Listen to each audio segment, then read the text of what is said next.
Okay, I'd like to call this, the September 8th, 2021 County Settler Council meeting to order, please. Agenda additions and approval. Okay, additions, Councillor Nixon. Yes, Mr. Chairman, I would like to add to the agenda harassment of county staff, and I would ask that we would deal with this right off. Okay, so that would be new. I don't know if it's new business, but I guess we'll call it 7.05. Mr. Chairman, I'd like to also addition of an in-camera session. Or you want yours in camera, Mr.? No. Okay, fair enough. I'd like to deal with something in camera to do with harassment of county staff as well. Okay, so we'll put, We have a lawyer to give us some advice on at 11:15. Correct? correct, yeah. Okay. And then I'll make a motion unless there's anybody else has a. Councillor Gender. The weights would be 7.4. Well, we're gonna, yeah, we can call it 7.4 and we'll bring it to the top of the new business, yeah. I just kind of wondering whether, whether we can extend on that Facebook postings We can have the discussion during it. That's all part of ours, you betcha. in that same one? Yeah, Okay. Yeah. I would just caution everybody to choose your words wisely. Okay, so Use it like I do. any other additions? I'll give you a motion to accept it with the conditions, Mr. Chair. Motion on the table, all in favor? Carried. Minute approval from the August 11th, 2021 regular council meetings.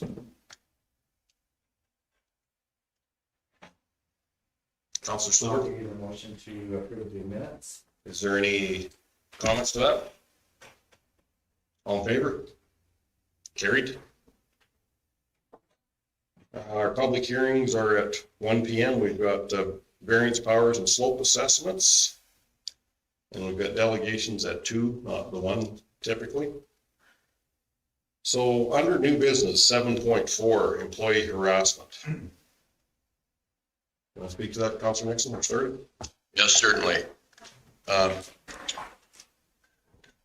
Some of our staff, and particularly our CEO, has been a target of harassment in the past month or so. And this harassment has come from marshals, senior and junior. But so the county took off any identifying marks off the vehicle. So, you know, as a precaution. But last night, James Marshall was at the UFA when Yvette was there. She had stopped to pick up milk replacement for her pale butter calves on the way home from work.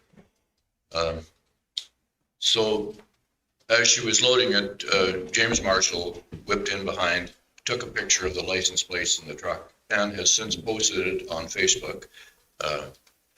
That this is using taxpayer dollars to for the personal use of the CEO. And most people can see how ridiculous that is, how anal that is. It's just, it boggles my mind why somebody would even look in that direction. But nonetheless, that's what he did. So somehow this has to be addressed. And I would like to make a motion, and we might have to work at this a little, and I might need some help from my fellow councillors to do this, to support the use of the county vehicles for uses like that on the way home. Yvette lives 25 miles out of town, and it's just silly to even think of not stopping to pick up groceries or stopping to pick up something you might need on your way home. No extra mileage or anything. It is out and out harassment, in my opinion. So I think we need to support that. Yvette's on call 24 hours a day, 7 days a week. And anybody that's ever tried to get a hold of her knows that. And even though we've threatened her to take away her cell phone, people still get a hold of her. So she's working more than her 8 or 10 or 12 or 15 hours a day. So it's to not be able to use the county vehicle, which is her extension office, doesn't make sense at all. It's preposterous in my opinion. Councilor Nyberg has a statement. Mr. Chairman, and I cannot agree more with Mr. Nixon, but I don't think, Mr. Nixon, that we have to make a motion for this. We have sent this right out of the get-go, and Yvette has that vehicle at her disposal 24/7 because there's not one counselor in here that hasn't sent an email on a weekend or late at night to get something done. And I would say 99.97%, better than your chances of COVID recovery, you will get a hold of her. Yes. And she will be back to you within a half an hour. And to my point, And every person, and I will make the public statement, every person in the county of Stettler could not find a better employee than Yvette Cassidy. She, in my vote, in my opinion, there is nobody that could take her position and do it as with the passion that she does it. We don't need to make a motion because she already has our support. but Mr. Nyberg, my point is, we sit here and I guess having listened, or some of us have listened to Mr. Nyberg, or Mr. Sorton, pardon me, Mr. Marshall going on his rants on Facebook. I don't go on Facebook. I just do it here. I think maybe the public needs to know that we're 100%, every counselor, behind our CEO, and that is why I wish to make a motion to that. And I think we need to do that, but I don't think we have to change the rules because she already knows those are the rules. We're not changing anything. That's already in place. And Mr. Marshall, James Marshall's Facebook pity party is getting to be just a little bit too much. So You're right. That is 100% employee harassment. If any other person was to get that kind of harassment, they'd find their ass in jail. So I guess maybe my motion should just say I would move that the county or the county Stettler Council show their support of our CAO by a unanimous show of hands. Absolutely. I'll give you 2 hands. Call it here, we're not done the discussion, there's a motion on the table. And to that end, I'll tell you what, anybody that supports James Marshall in that kind of tactic has absolutely no respect from me. You are a pile of crap, in my opinion, because I'll tell you what, if that was your mother or your daughter or your sister or your aunt and somebody took a picture like that, that is outright harassment. You got to think about that, people. You got to really think about that. If you're supporting that kind of stuff on Facebook, if you're liking it, or if you're at all commenting in support of him, you are on the borderline of harassment yourself, and that is crap. I don't care who it is. It is complete crap. And if you continue to do that, you will have to face me someday. Councilor Needs has some comments too. Our CAO takes the county vehicle home because our CAO gets called out on many different directions of the county. So in the morning, she may be called to go south of the county. So rather than driving back into Stettler and then going south, that is the reason why she has the vehicle home, because of inspections or other calls that she has to be on. So she has to have that vehicle to go on those calls. Councilor Stewart.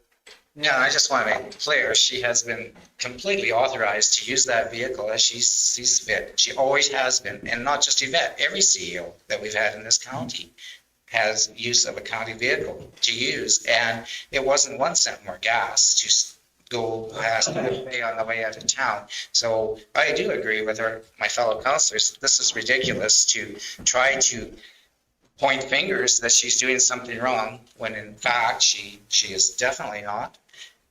I mean, it's just common sense that why would she drive home and bring her own vehicle back into town only to find out the UFA is now closed for the day? I mean, it makes 0 sense, and she's not misusing the county vehicle at all. And I guess council today has shown that support for her, that she has not done anything wrong at all. Okay, Councilor Gender. Here we have a dedicated employee of council Generally, the office is shut down at 4:30 at night. She works for another hour last night till about 5:30, dedicating the time in order to be able to do what she can to get ready for the county. And she's being harassed by some individuals. Another posting that I saw was there was 3 members of council that took upon themselves to join other municipalities within Alberta to demonstrate against the government that we have. And at the time, I would have to get I do not have my numbers right now, but maybe someone can assist me. On the tax savings, I believe it was about 30% that would have been lost from the oil companies that we have. By this little demonstration that we went up and took time out, there were 3 council members of this one. It was 3. There was 4 or 5. At least 4.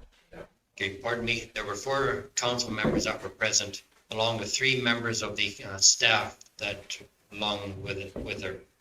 So the saving grace on that, on what we could save, would have been into many hundreds of thousands of dollars. So if someone feels that we are blowing money because of these wages being spent, maybe they better check the numbers for facts.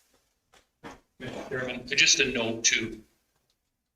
You know, the individual, James Marshall, is talking about bullies. That is a bullying tactic if I've ever seen one. That's all that is. That is the only reason that he knows what a bully is because it takes one to know one. Yes, and I guess a big part of this too is I just want to clarify some things too. You've all brought points that I fully agree with to the table. But in an instant as last night, I was talking to CAO Cassidy at about 25 after 5. She was in the office going through information for today and issues that are ongoing within the county. I was absolutely disgusted when she phoned me and told me what had happened, that, you know, the harassment has crossed the line. It's the bullying online is terrible. Like, this is face to face. This is a threat. And I don't understand how anybody could say that we don't have transparency within our county, because as we're talking today, people can watch this, people can watch it tonight when they get home from work. It's about as transparent as you can get. So at that point, also too, and everything that CEO Cassidy does is based on policy, bylaw, and direction from council. We are fully aware of everything that is done. And this is also streaming down. Last night's incident was to our CEO, but it streams down to her staff.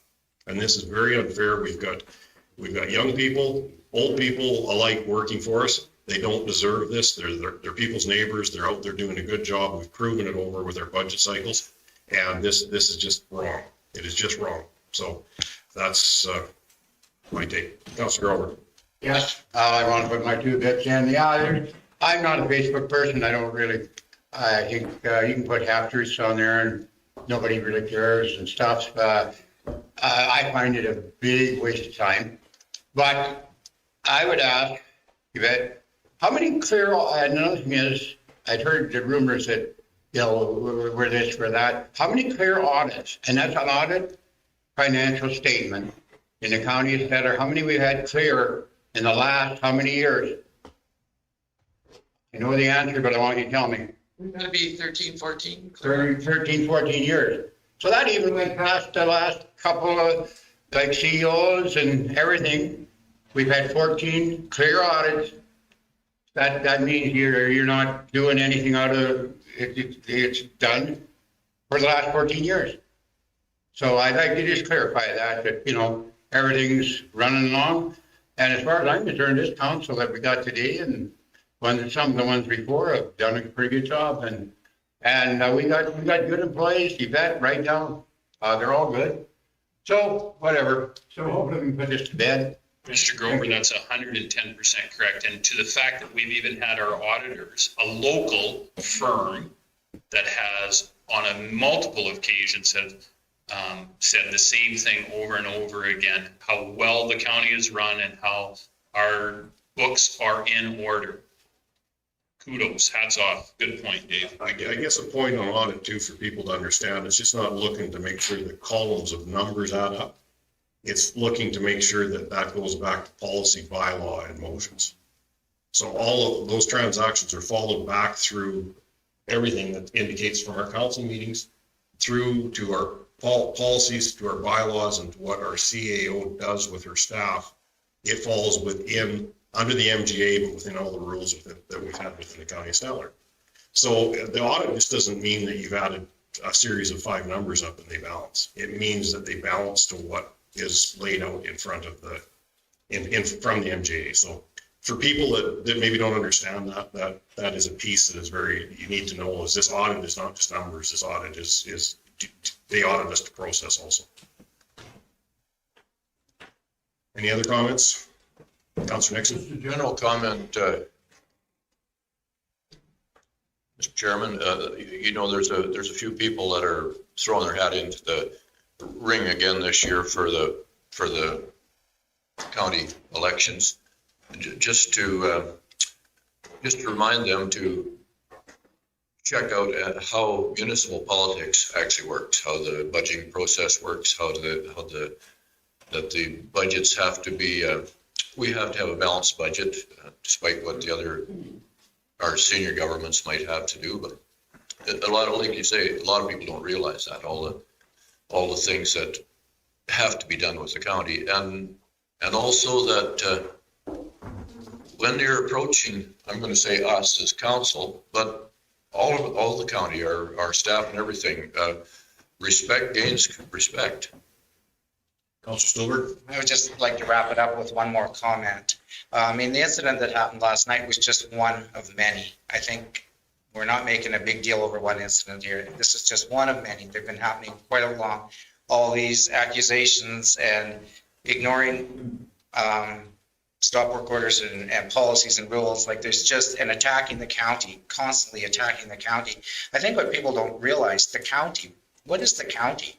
The county is 5,500 ratepayers who are farmers and hamlet residents and acreage owners that are working and making a living and enjoying this county. That basically who the attacks are directed at, because it's their taxpayer dollars that in the end are being wasted, basically, because every time we deal with one of these incidents, it takes valuable staff time, counselor time, and lawyer time, which all comes at a cost to the ratepayers, and that's not fair to them that we have to deal with that because of all this nonsense, and it's just strictly nonsense.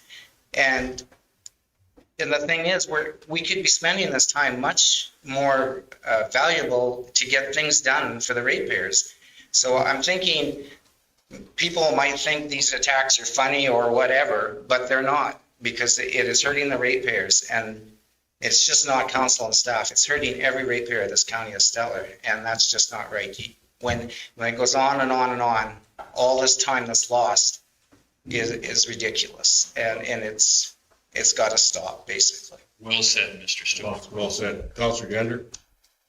My wife and I have been in business since 1988, and these public or these rants that I see that come on, there's no way that I would have been able to have time in order to do anything. This is time that is taking out of being a prosperous business. I find that a lot of this is disconcerting of where put more time into your business of what you are just ranting on. You could be much more successful. Okay. Any other comments, or we? Okay, I'd like to thank council for all of this, and we have we do at the county of Statler have one of the best staffs of any municipality within Alberta. We get compliments on that. We get compliments from the members of parliament. We get compliments through the MGA, through municipal affairs. People just look at the other facts when you're looking at these things on Facebook. Councilor Gendry. He's got some numbers back from CAO Cassidy on the amount of savings that we did by us going up to the government and protesting up there. It come to a tune of $820,000. So between, say, like the 4 wages for council and the 3 members of the staff, I believe one kind of outweighs the other. That wouldn't be a bad rate of return. So, okay, well, thank you all, and we will move on to the next parts of our agenda. 7.1, new business, request for decision, Waterline hookup request, page 14 of our package. Chairman Andrew, are you ready to talk to this? You betcha. So this is another one of our simpler requests here on page 14. And that's just the water line is right adjacent to this property. It's hooked up to their neighbor across the road already. And so these guys are looking to get water. The cost of the connection fee is still just a little bit more than the cost of hookup. Just as a note for council, we note that it's just under $10,000 for the construction cost right now. We are anticipating that'll go up pretty soon. Just the supplier of some of the materials we use for that have advised that their costs are seeing a rise. So this one and probably the next one will still be the old price based on inventory. But then after that, we expect to see an increase, but we're not yet sure what that will look like. Councilor Gender? I just kind of wonder, do we go out for tender on these? These ones we don't tender directly. We do multiple quotes, and pretty well what we do with these ones, since they come up so often, is go out annually for a set of quotes. And so we make sure that we are still getting the lowest bid. Thanks, Andrew. Yeah.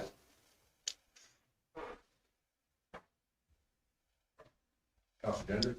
I'll make the motion that we do the recommendation of the council or administration, please. Any other questions, concerns? All in favor? Carried. Okay, 7.2, request for decision, Culture Days donation, page 16 of the package. Well, thank you, Mr. Chairman. Lorraine, are you ready to speak to it?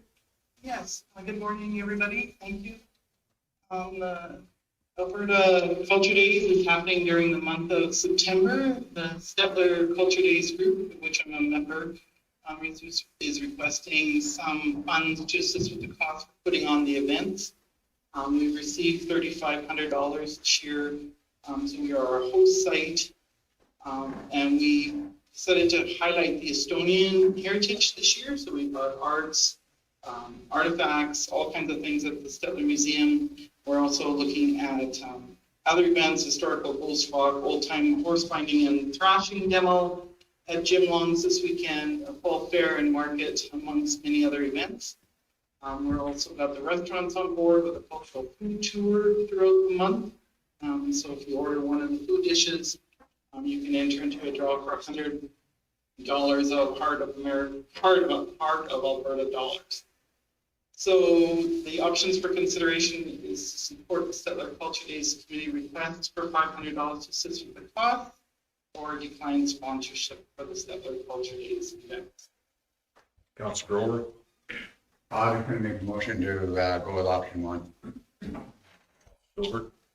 Yeah, well, I was going to make the same motion, but I would just like to say, I think that's a great idea. I mean, it is, like last year, James Nyberg and myself split our council allotment in for donations to support it. This year, I guess it was a friendly amendment to Mr. Grover's motion to have it come from the Rural Development Fund, because I think this is a good opportunity to showcase a lot of our rural culture, and especially with, we have the old-fashioned threshing bees and the Estonian heritage and things. We got a lot of things right around here that I think are nice to be showcased. So I would just add that piece. Yeah, I was just going to add that to it. Councilor Nixon?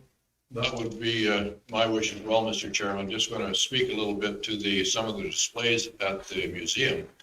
Some fellow has got a old-time, I guess, farming display there with everything that he's made with the thrashing machines and the horses, and it's quite a large display. It covers a big table there, and it's certainly worth looking at. And I think he's going to come down a time or two to explain that to anybody that's willing to listen. And apparently he likes to do that.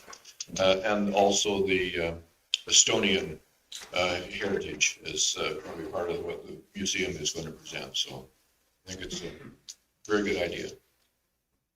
Any other comments? We have a motion on the table. Councilor Neitz? Coming from the Rural Development Fund. Rural Development Fund, yeah. Okay. No other comments? All in favor? Carried. So, Mr. Chairman, could I ask a question to Councilor Nyberg? So what are you gonna do with your share? Is that for yourself? You're not gonna donate it anymore? Oh, yeah, no, I'm gonna put it into, new shoes or something. Okay, request 7.3, request for decision, repaving tender, additions, page 6. Thank you, Mr. Chairman. So Kara and I are gonna try and, muddle our way through this.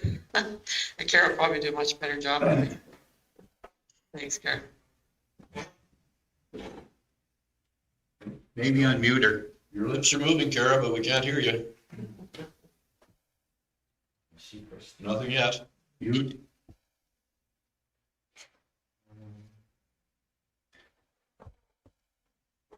On this side? Other microphone. I can take it if she can't get through. Use your other input device, Kara? Here, the little arrow next to the mute button, click on that and make sure that it's something that actually says a microphone or a built-in or something to that effect rather than the line in. Still nothing.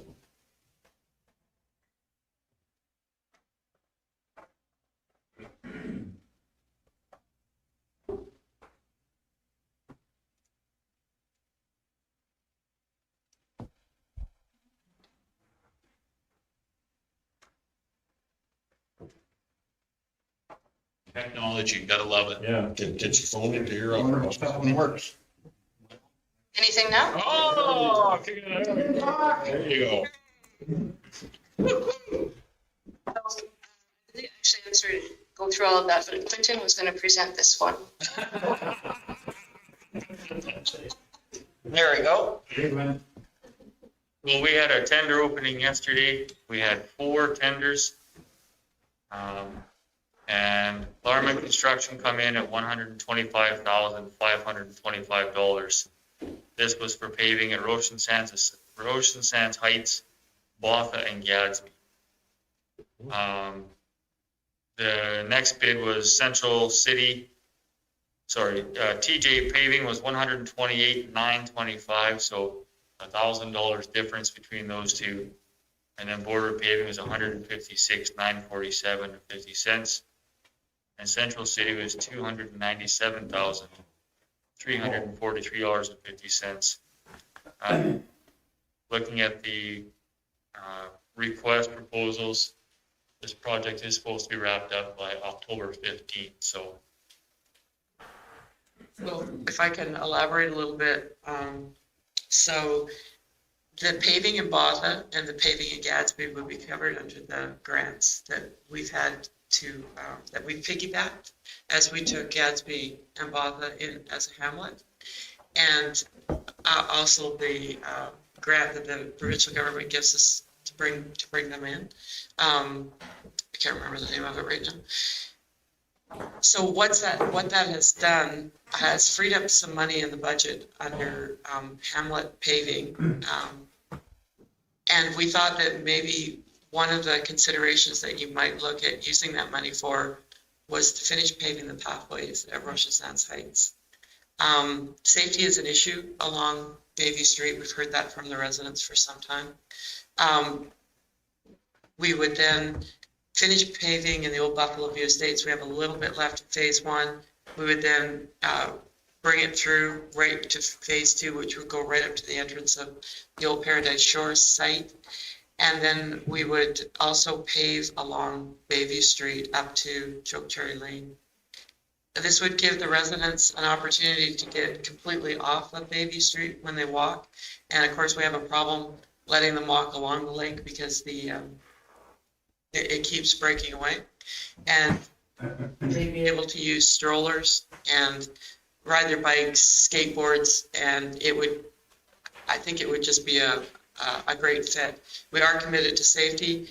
We have been trying to work with the residents up there to get these pathways done. This is their #1 priority in their AGM last month. So we have the money in the miscellaneous hamlet pavement budget to do it. And then Botha and Gadsby will come out of the grants. The only consideration I guess I would have is we are planning to put water up there. I don't want to make a mistake that we've made in the past where we put pavement down and then we go and dig it up and put a water line underneath it. So I'm not sure if that is, I'm not sure how that works into the plan, but maybe you could explain a little bit how that works. Well, I think the water line has started this week and we're hoping that it's in the ground within the next 2 weeks. They have a 40-day, 45-day site occupancy. This paving was also scheduled to be done basically at the end of that work.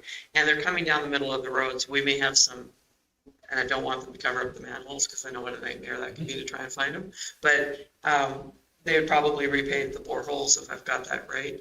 We also have a leak at Buffalo View Estates by the water reservoir. And we're looking right now at some quotes from a couple different local companies to get that dug up and fixed. And then we would repave that area. So it's quite normal for us to get this stuff done in September and October and then come in and basically repair the pavement. The pavement scheduled for Botha is all the work we've done out there, and now we're going to go in and clean up the streets. We did wait until all the work was done. Andrew, do you have anything to add on this? Yeah, I just wanted to affirm that that's absolutely right. The pavement needs to follow the rest of the work we have in there because we're actually going down the center of the road, so there's going to be pavement to repair. And this tender dovetails with that quite nicely because these prices are fairly phenomenal for us. So we're really excited to be able to get this all done together. Yeah, I would say that if the asphalt prices hadn't been this good, we probably wouldn't have been able to come to you with this request. But if we capitalize on them now, we found the room in the budget to do it. I think it's a good. We're meeting a lot of people's requests by doing this. Councilor Needs. I think it's really good that we're getting this paving done and we're looking at the safety of people and children and getting that paving up there. So I'll make the motion to award the contract for road maintenance paving to Lorman Construction and Lacombe for $127,525 plus GST. Councilor Nixon. Thank you, Mr. Chairman. Just to vet, that would be that price includes everything, does it, that 127,000? Basically, the county is doing some prep work. We're out in Lacombe right now doing some prep work, and then they will come in and finish the paving. Yeah. Thank you. Councilor Member. I have two questions. One, just an interesting one. I always thought border paving was out of Red Deer. Do they have a division out of Camrose? Is it a different bid? Okay, fair enough. And then the other one, they are understanding, any of the contractors that bid this, that we only work with certified pits for what they're dealing with as far as where they get their material from. It's, No matter whether that be in the Camrose County or Lacombe County or our county, we don't want any off-grid work. right, and Larman, I don't know if I'm saying that right. Yep. They are right now in the AT pit using it for, that's where the asphalt plant is set up because, and they were the contractor that was awarded the Fed job, and they're sourcing their gravel from a pit that's, a local pit that's certified, got all its permits in place. Perfect. And I would assume that they would be doing the same thing with this quote. We may have to change that in our bid process going forward, just to make it very clear that no matter where you source from, whether it be one of our neighbors, that we don't have that situation. I would hate to put our other municipalities in that position where they have to deal with a contractor that we're dealing with. Okay. Did you have your hand up? No, I'm ready to vote. I just three votes. Motion on the table. Any other comments? All in favor? Carried. Okay, that concludes new business. On to unfinished business. 8.1, request for decision, crosswalk lights, addition, page 8 of our package. Thank you, Mr. Chairman. I'll start, and Kara's the one that did the RFP. This is crosswalks in Erskine across 835 have been a concern for Stella residents, or for Erskine residents for some time, and with G3 going in, that highway's gotten busier. So we worked with Alberta Transportation, and they did put crosswalks in. They're all painted, and they've got signs up notifying them. But there is a lot of kind of side issues, you know, dusk, you get trees, early morning for the students. Both Councillor Nates and Councillor Nyberg have considered this a priority, and we've tried to get Alberta Transportation to put up the lights so that the crosswalks will be well lit if people are using them, but they don't have it in the budget, which means that they've given us permission to install them if we would like to. And so we went looking for costs, and Carol, I'll turn it over to you. Yes, thank you. So I did investigate the cost of some rectangular rapid flashing beacons, which is similar to what the town has installed along 44th Avenue, where they are a push button activated solar powered flashing beacon. They use a high intensity LED light and an irregular flash pattern to improve visibility of pedestrians in all weather settings and conditions, particularly if they're in the dark and if there's glare. So these beacons can be installed by our county crews with minimal traffic disruption. They are a little bit expensive though, with 2 pairs, so that's 4 light standards, coming in at a price of $19,512. So that's for two spots? So that would be for 2 sets, yeah. So the one closest to Highway 12, right by the store, and then one further down closer to the, Across from the school, sort of, isn't it? well, no, not across from the school. It's still on 835. It'd be, I believe it's Porter Avenue. yeah, that's right. And it's basically to get everybody on the west side of our 835 to the school. These kids still walk. It's just, this will be much safer. That's not the school street for that. Just north of it. So this, I mean, we did get Alberta Transportation to do their share. This has been an issue for residents. I would suggest that if council wants to go forward with this, that this is a perfect opportunity to use the Rural Development Fund to fund something that's going to keep our kids safe. Councillor Needs? I went and looked at it as soon as they put it in, and they did have some signs up on the side, but you can't see them because of the trees. And so my concern was being able to still see the children walking across. I know the lines are painted on the road, but the side signs you cannot see. And I know I've gotten calls for many, many years about children crossing the road and not feeling safe to get to school or to get to other areas of Erskine. And I feel like this is really important, especially since we have had G3 coming in and there's more traffic going through there. So I think it's important that we put out these lights for the safety of our community, and I'll make the motion that we put in these 2 pairs of R920E, the rapid flashing beacon, for a total price of $19,512 from our rural development. Councillor Gander? If there's gonna be any visibility, could we be looking at trimming some of these trees back? It's not a tree issue as much as it is if I can, Mr. Chairman. Coming around the corner where somebody parks their large vehicle right there, then you pull out and kind of go around them if you're coming from the east. Or if you're just going straight, if kids are coming back east to west, you can't necessarily, that crosswalk is just about right there. It's not a tree issue there, but further on down, again, the start of the crosswalk, like your spot, you're in quite good visibility there. I think you're okay with that. On the east side, there is no trees. I'm just kind of wondering, could we put up any signage prior to that, showing that there's gonna be a crosswalk ahead? They already have. They have those signs, but I'll be honest, it's not anybody's fault, but when you park there, whether it be a grain truck or a lot of times the service trucks and stuff with the trailer, they block the sign. It really should be a no parking situation, but it is the side of a highway, so it's not our designation to make that. But this is the best fit for it, I think. I have 2 questions, if I could, Mr. Chairman. Councillor Gander?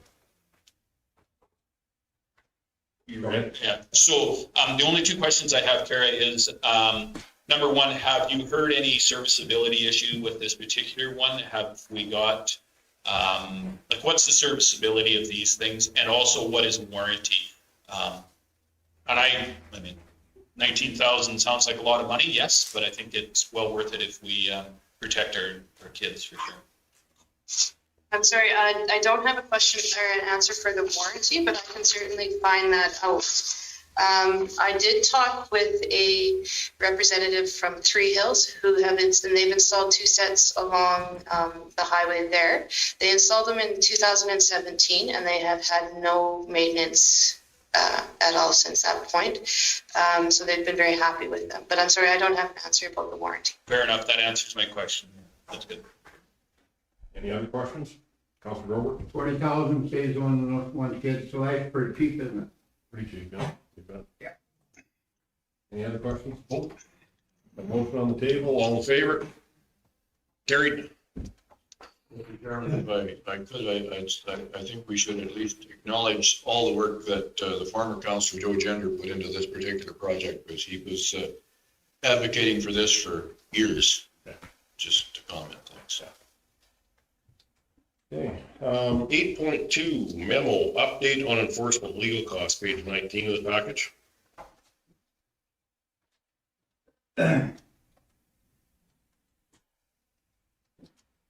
Who's speaking on that?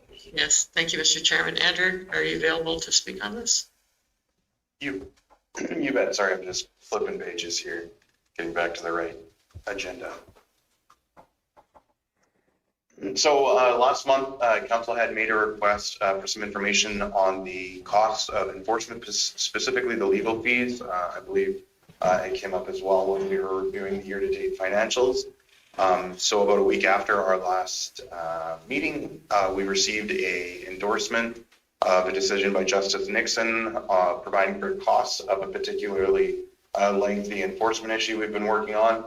And that cost actually awarded full solicitor client costs or full indemnity for the County of Stettler. So all of our costs with our lawyers will be recovered by the respondent on that case, as they had numerous opportunities to avoid much of that enforcement.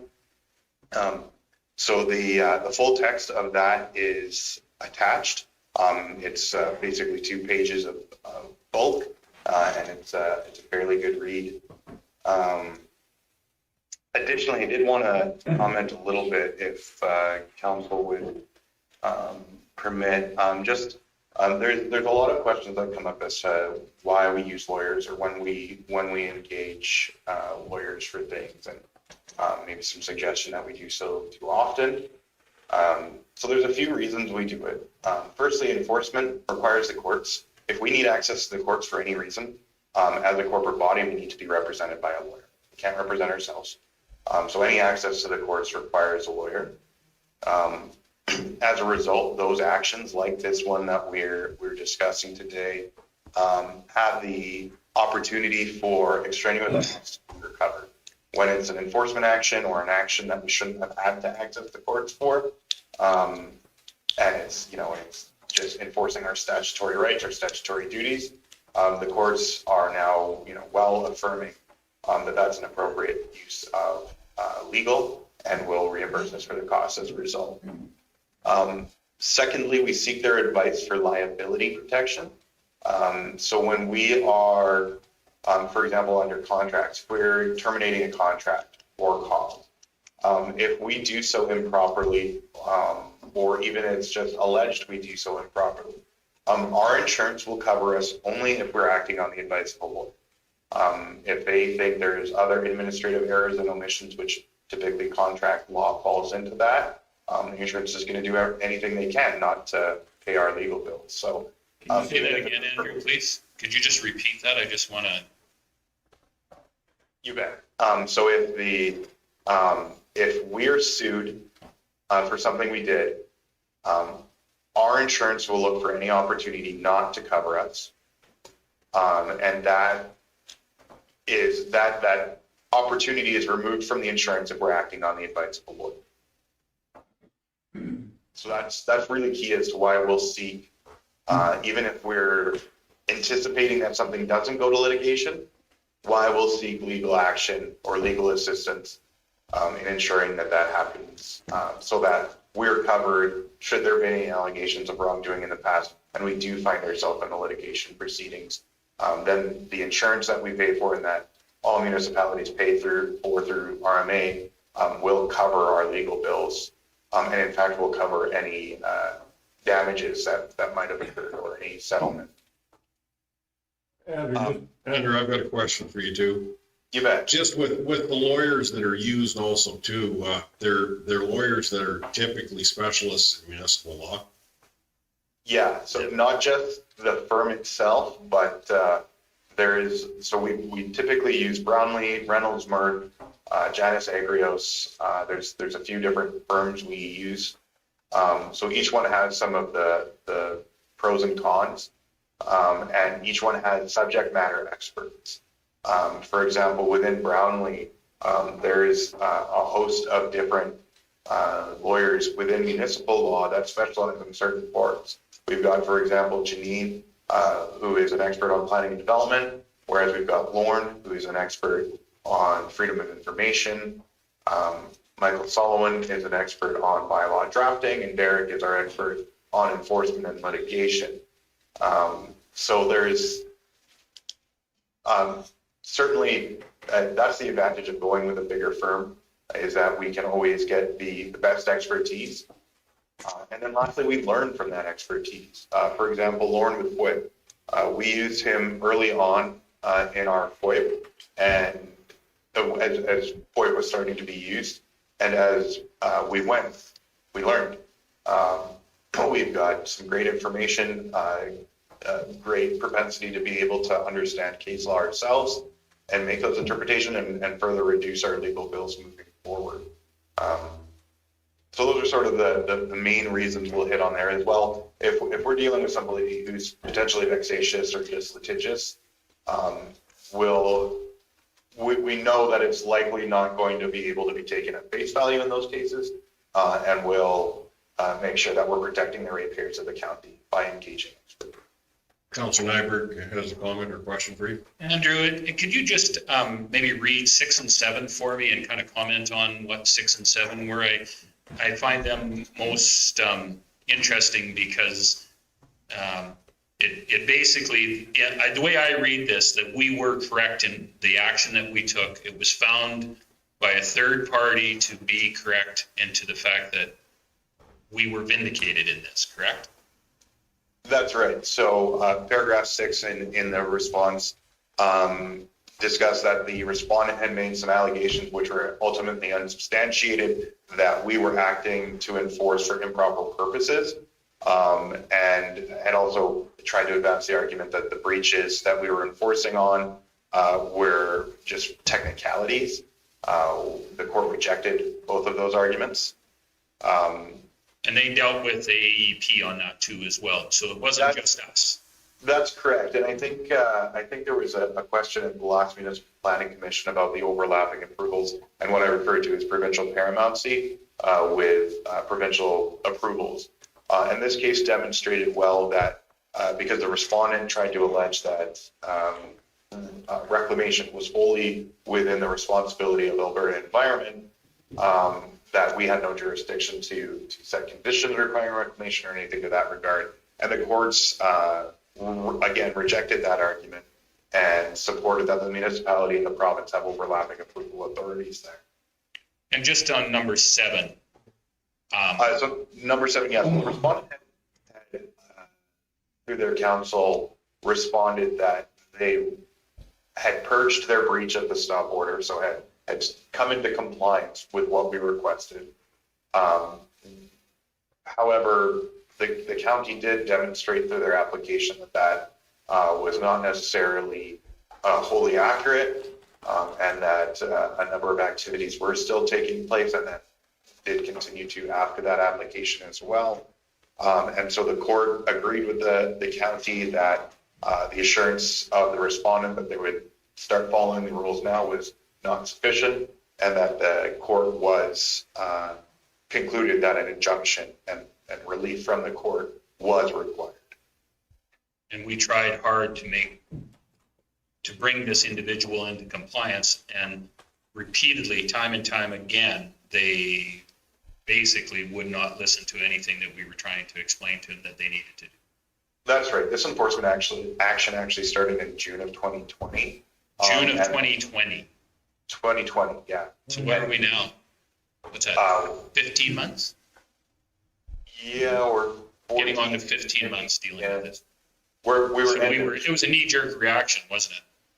well, what I wanted to point is that even just between the enforcement starting and the application being heard, was February of 2021. So there was still a significant ability for the respondent to have come into compliance prior to the court action being taken. And we did numerous times, even once the applications were filed, and we were starting or setting down special chambers dates, we did still attempt to reach a resolution by consent, which means that we would agree to the terms of effectively an injunction and avoid a hearing altogether and avoid incurring a great deal of this expense.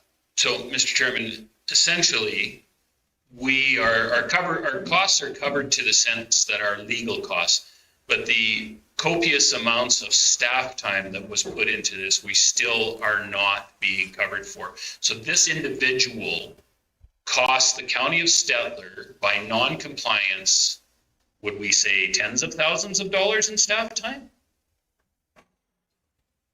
Likely, I mean, between you and Yvette and our peace officers and development officers, and we don't get paid for any of the other enforcement that we put in. The only thing we're getting is we were proven right in a court of law, and we still are costing us money. This individual cost us big dollars. And just time alone, where we could have been doing things to improve our community, they're just tearing it down, and it just drives me nuts.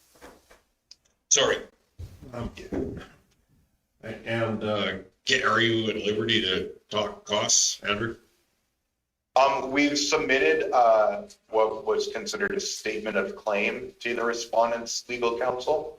And that needs to be either accepted, or if they don't accept those costs, then that needs to go to adjudication. And because that could be before adjudication, I don't think it's appropriate to speak to that number at this time. Okay. But suffice to say, it does recover, it meaningfully recovers on a line-by-line basis, going invoice by invoice. It substantially recovers all of the costs that we've incurred pursuing the courts from the legal side. But as Councillor Nyberg referred to, the soft costs are assumed by the courts to be a part of us doing business, and that's all we get is the legal fees. And interested parties, though, could go back through our budgeting process and understand what, as we discussed, the big steps in legal costs through our past two budgets, and also as month to month, we've talked about where our legal costs are. So it is very big dollars. And we're transparent about it. We're transparent Absolutely. about it until we get through this last point that Andrew said. Councillor Gender? Councillor Nyberg, you had mentioned about the projects that we put off on the wayside. There's been, north of Gadsby, there's been quite a number of people that have been interested in water. It is something that has been, we have not had the time or the manpower on the administration side in order to be able to put this through. So this is one project we have had to put on the back burner. Our CAO has collected about $2 million worth that we could have been putting water into the ground. This now we have to go back to these residents saying it's not happening this year. So these are little projects that for the municipality that we've had to put on the back burner. We couldn't afford the manpower for it. Thank you. Councillor Stewart? I was just going to say this update is welcome news though, and it's a good news story for the ratepayers of the county of Stettler that these legal costs, which are substantial, are being recovered. I mean, as the other councillors pointed out, I mean, the time was still lost, but still it's a good news for the ratepayers that this large amount of legal costs can be recovered because the Court of Queen's Bench has ruled in favor of the county of Stettler that they were following proper procedure and had really no choice in this matter. So, I mean, I think it is a good day for the ratepayers to be awarded from the Court of Queen's Bench, this recovery of legal fees. Andrew, one other question for you that's come up. I'm not a Facebook person either, but it's, I have people that seem to want to forward certain things to me. And one was we talked about harassment earlier today. And we talk about misrepresentation of people. When we get into development officers and our bylaws with our CEO, that brings it very clear that our CEO can act in the role of development officer. Does that follow back to the MGA? Yeah, so the link from the MGA, so of course the MGA gives us all of our authority from the province, or is the start of most of our authority anyways. And the MGA section specifically discusses the requirement to have a development authority appointed by bylaw. So that's the only reference the MGA makes to how the development authority gets appointed. So we bring that into our land use bylaw, which specifies that the Municipal Planning Commission, the council, and our development officers are all part of that development authority, or each individually represent portions of the powers of that development authority. From there, development officers are defined in two ways. They're either appointed by council directly or appointed through bylaw. And then we also have the Chief Administrative Officer's bylaw, which does indicate the most recent change to it has indicated that the CAO is a development officer at all times. The prior iteration of it indicated that the CAO was a development officer in the absence of any other development officer. And not the absence of one being appointed, but the absence of the appointed development officer. So there's no question from a legal perspective whether the CAO can or could act as a development officer. Okay, thank She you. does everything. She does, well, every department falls underneath the CAO, so that. Just look at our org chart. That's all you have to do. Again, post it on our website. Our chart is posted on our website. Council Stewart? And I guess just for the benefit of those following our meeting today via Zoom, who can't see the material before us here, who's going to be responsible for these costs, these legal costs now that it's ruled in our favor? So the respondent in that particular enforcement, as shown in the file, is Earl Marshall Trucking and Crawford Gravel and Rock. Both are limited liability companies. So between the two of them, they're both named as respondents. If there's a dispute between the two of them, they may need to engage court action to determine who's responsible under that. But our costs are enforceable against both companies. And against the land as well? Specifically, likely we would need an additional court action if we needed to assign it to the lands, though ultimately the recovery of legal fees through land taxes is probably a tougher request than just utilizing the court order. An order on costs is a bit more broad in that it can apply to the directors of the companies as well. So Does she not speak to it in number 6? Sorry, number 6 was. Taking the circumstance into consideration and satisfy the county is entitled to identify in costs to be taxed by the assessment officer in the event of disagreement between. Sorry, tax assessment can go after it. No, so in this case, when they're talking about tax and assessment, they are not our tax and assessments. They're referring to an assessment officer with the courts, and that they can, in the more general sense of the verb tax, determine a way to retrieve the money from the limited liability companies, whether that be through a garnishment, through other court actions, through the seizure of assets. They can make those determinations. Excellent. Okay, any other questions on that? Mr. Chairman, I'll receive for information a motion. Thank you very much, Andrew, for that clarification on that. You betcha. No other questions? All in favor? Carried. You have to go in camera now. We are in camera at 11:15, so we're 11:03 now. So, okay. Bylaws, I think we could cover off on 10.3, couldn't give that? Yes, and Sharon is on the screen, and she can review this. This is for the Gatsby cancellation of a road in Gatsby. That's page 33 of our package. Right, and this is for first reading, then it has to go to the minister for signature. But Sharon, can you go through the RFD? For the bylaw, sorry.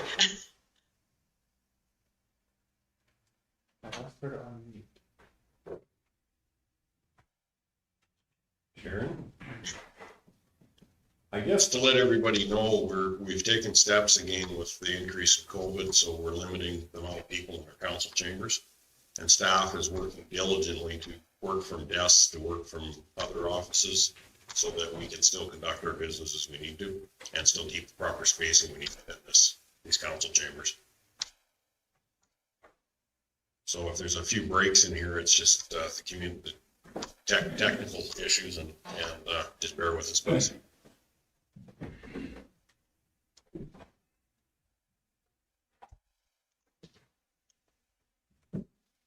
We all got a little rusty after. You're pretty seamless right there at the end of it. Yeah.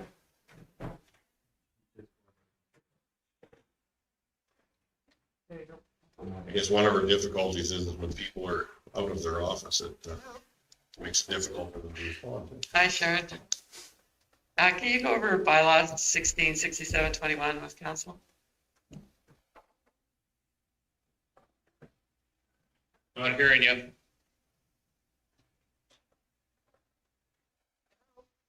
Just barely hear you. I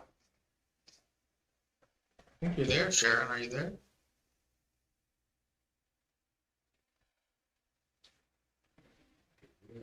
Yeah, so we were. Very faintly, we can hear you, Sharon.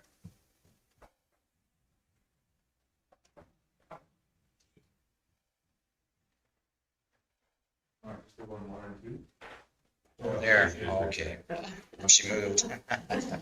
You can't beat tech, you can beat it all the time, just go to a different room. Yeah.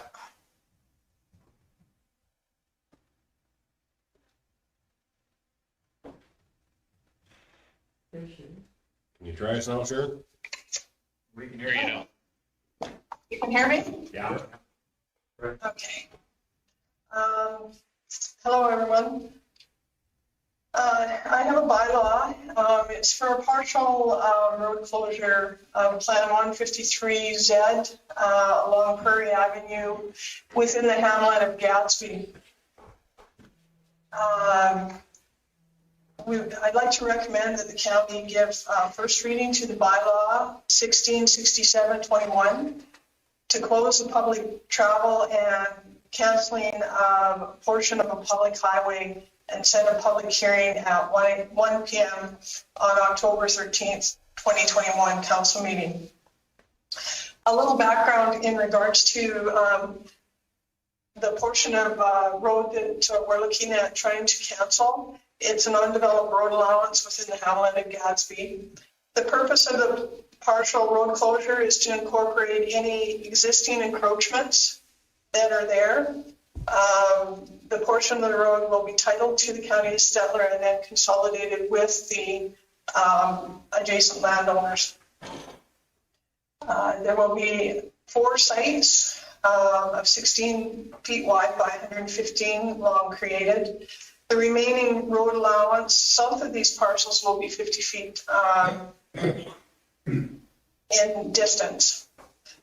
We will be sending out referral letters to the adjacent owners and the appropriate utilities companies. Upon receiving the first reading, the bylaw will be advertised for 2 weeks. And the public hearing will be held in October at the council meeting.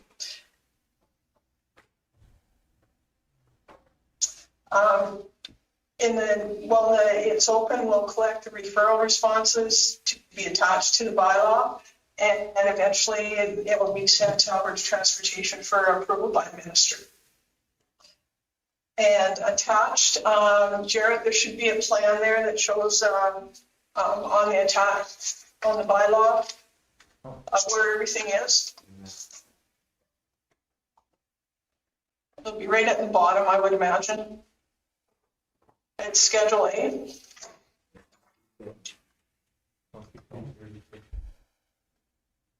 Page 36, sure. There we are. Okay, that just shows you where the 4 parcels are. Okay, The one to the farthest west is very low area, probably has some water and stuff on it. So it may stay in the county's name after we look at it a little further. But the other 3 parcels to the east will be consolidated with the landowners.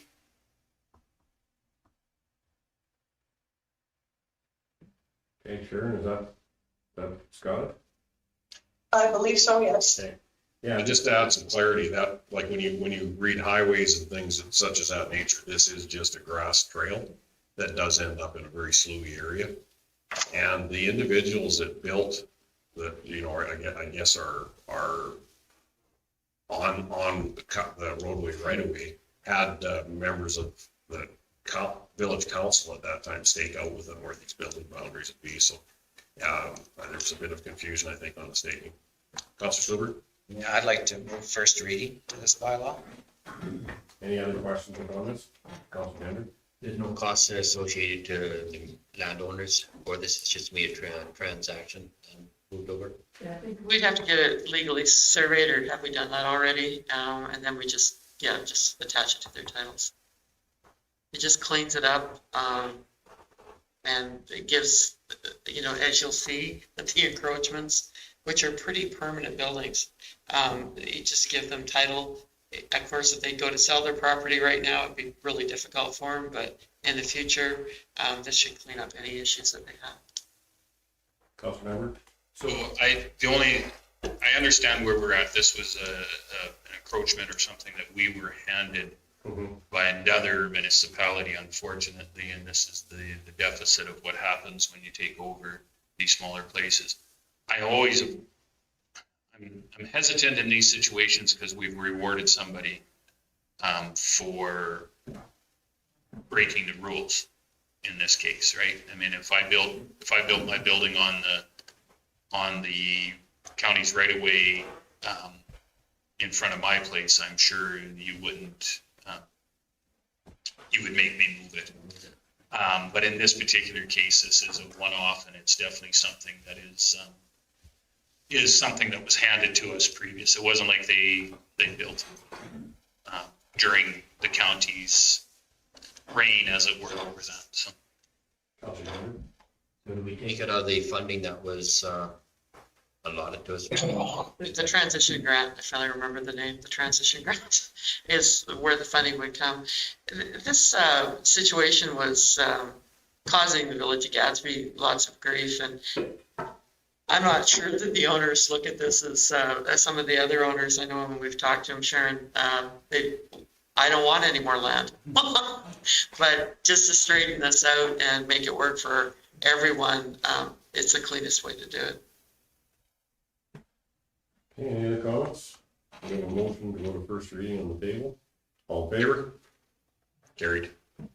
We need to set the public hearing for the October meeting. For October, what would be the date of that? 13th, I think. October 13th, yes. Okay, I'll include that in that motion as well. We don't have to have it, everybody's okay with that? Yeah, because we have to have a date, so October 13th, council meeting. Okay, what time are we now? We're 11:12. So, Mr. Chairman, I'll take this into camera then right now, and then we can have a little bit of discussion ahead of time. okay, thank you. All in favor? We're in camera.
So make a note at At 12, I don't, geez, I don't even have a dime up here. 12:17, and I will also recess at 12:17.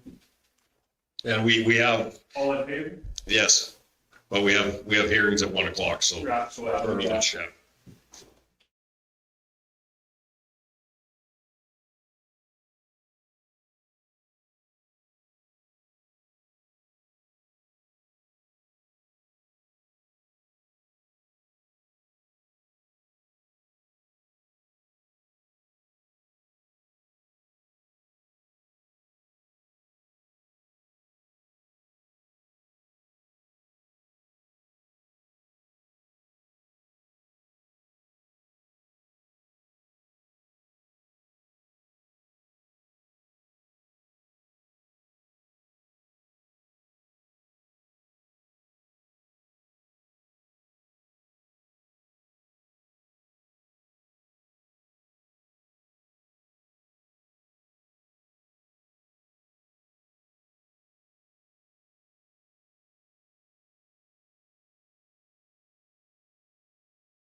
Are we live? We are live. Good afternoon. I will now declare the public hearing open as of 1:02 on Wednesday, September 8th PM. I would ask that administration read into the record the counselors and staff attending the meeting. This is for public hearing bylaw 1664-21, land use bylaw variance powers, and for bylaw 1665-21, land use bylaw slope assessments. Nikki, if you could read the nature of the proposed amendment into the record. Thank you. This was advertised August 26th and September 2nd. The County of Stettler has given first reading to bylaw 1664-21 and bylaw 1665-21 at their August 11th, 2021 meeting. The bylaws are now being advertised and posted for public review. Bylaw 1664-21 proposes to amend section 23.4 of the land use bylaw to remove the 25% limit on a variance that may be granted by the Municipal Planning Commission. This means a variance to a land use bylaw standard would no longer be limited to plus or minus 25% of the stated standard. Bylaw 1665-21 proposes to replace sections 58.17, 58.18, and 58.19 of the land use bylaw, which deal with development near or on a slope, with revised sections that allow the development of a small building or a series of small buildings on the same parcel within 30 meters of the toe or crest of a 15% or greater slope with a height of 3 meters or more, provided the total combined ground area or floor area does not exceed 31 meters squared or 334 feet squared. Require a 30-meter setback from any 15% or greater slope with a height greater than 3 meters for any building or series of buildings with a combined ground area or floor area of 31 meters squared, 334 feet squared, with the ability to increase the setback distance based on the characteristics of the slope in question. Allow for a decrease in the 30-meter setback subject to the conclusions of a slope stability assessment or geotechnical report. Create 2 classes of geotechnical report that the county may require: a preliminary slope stability evaluation and a slope stability assessment report. The preliminary evaluation allows for an opinion from a qualified geotechnical engineer based on a site visit and desktop evaluation. The slope stability assessment requires a greater degree of confirmation from a qualified geotechnical engineer related to achieving a factor of safety of 1.5, which requires more site-specific information to be collected. Allow the Development Authority to require an engineering report outlining appropriate construction methods on a site close to or on a slope, and require an engineering report for any water-related site improvements that could pose a risk to slope stability due to weight and/or release of water to determine setback or ways to mitigate the risk of slope failure. Copies of the proposed bylaw and land use bylaw 144310 are available on the county website at https://www.stettlercounty.ca. A public hearing for bylaw 1664-21 and bylaw 1665-21 have been scheduled for Wednesday, September 8th, 2021 at 1 p.m. or soon thereafter. Okay, for a point of order, I should have asked the administration reading the record, the counselors and staff attending the meeting. Apologize on that. So would you also do that, Nikki? Sure. I'll start with, on my left, Councillor James Nyberg, Councillor Les Stolberg, Councillor Wayne Nixon, Councillor Dave Grover, Councillor Cherie Neitz, Councillor Ernie Gender, Executive Assistant Marlene Hansen, CAO Yvette Cassidy, Reeve Larry Clark, IT, I don't know, your Manager of IT, Jared Kushner, and myself, Director of Communications, Nikki Thorstensen.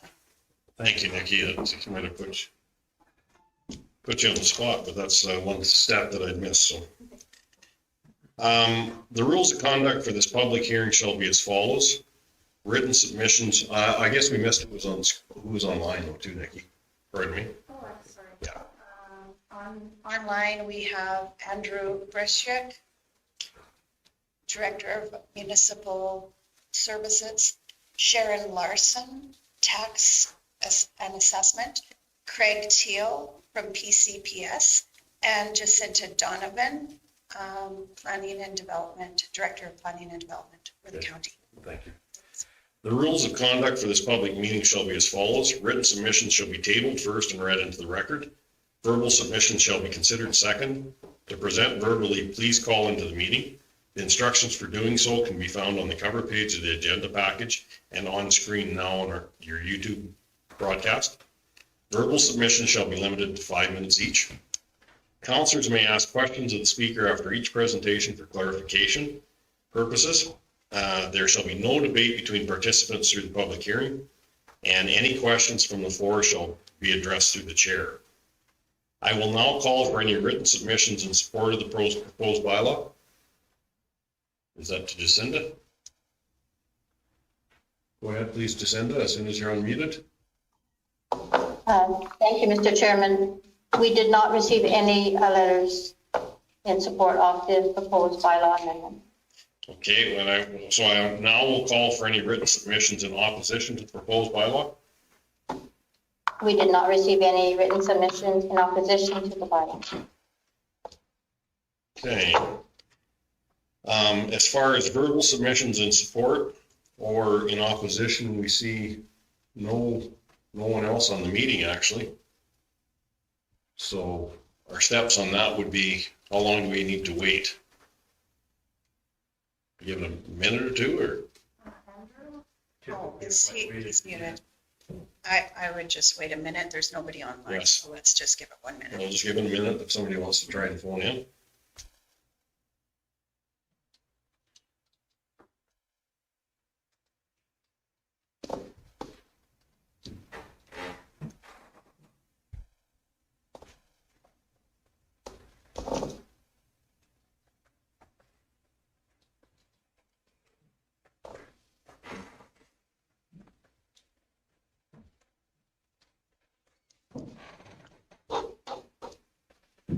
Okay.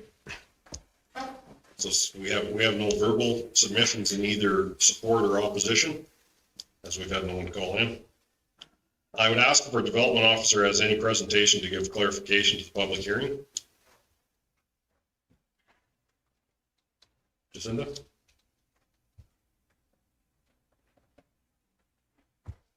Craig will be presenting the amendment. Yes, please. Yes, Craig, go ahead as soon as you're unmuted. Thank you very much, Reeve Clark, members of council. At this point, I do not have anything to add in terms of clarification from presentations received at the public hearing. Okay, thank you. Seeing there's no other submissions or questions, I will now declare the public portion of the public hearing closed at 1:10 p.m. Wednesday, September 8th.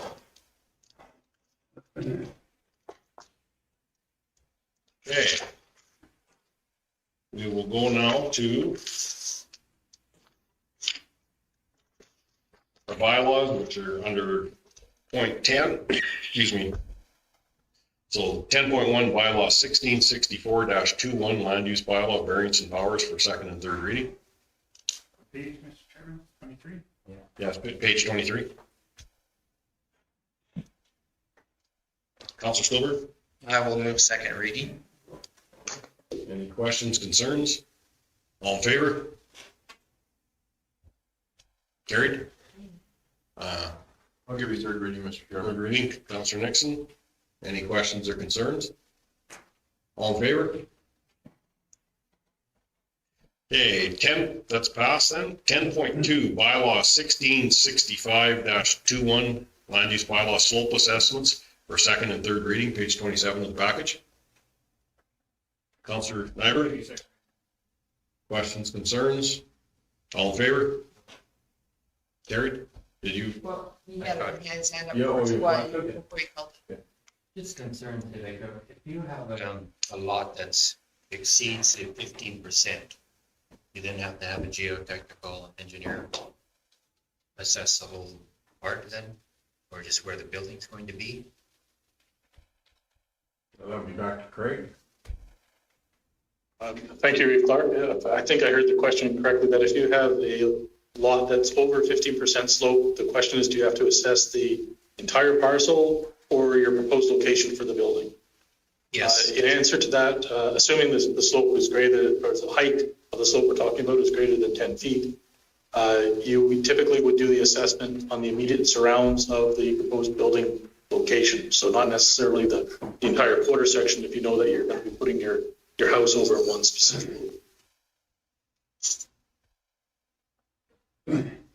Because Craig, the question I have, say like on lots up at the lake, say like they might be 100 feet deep. And if they exceed, say like the 15%, are they going to have a geotech in order to place a building on that one?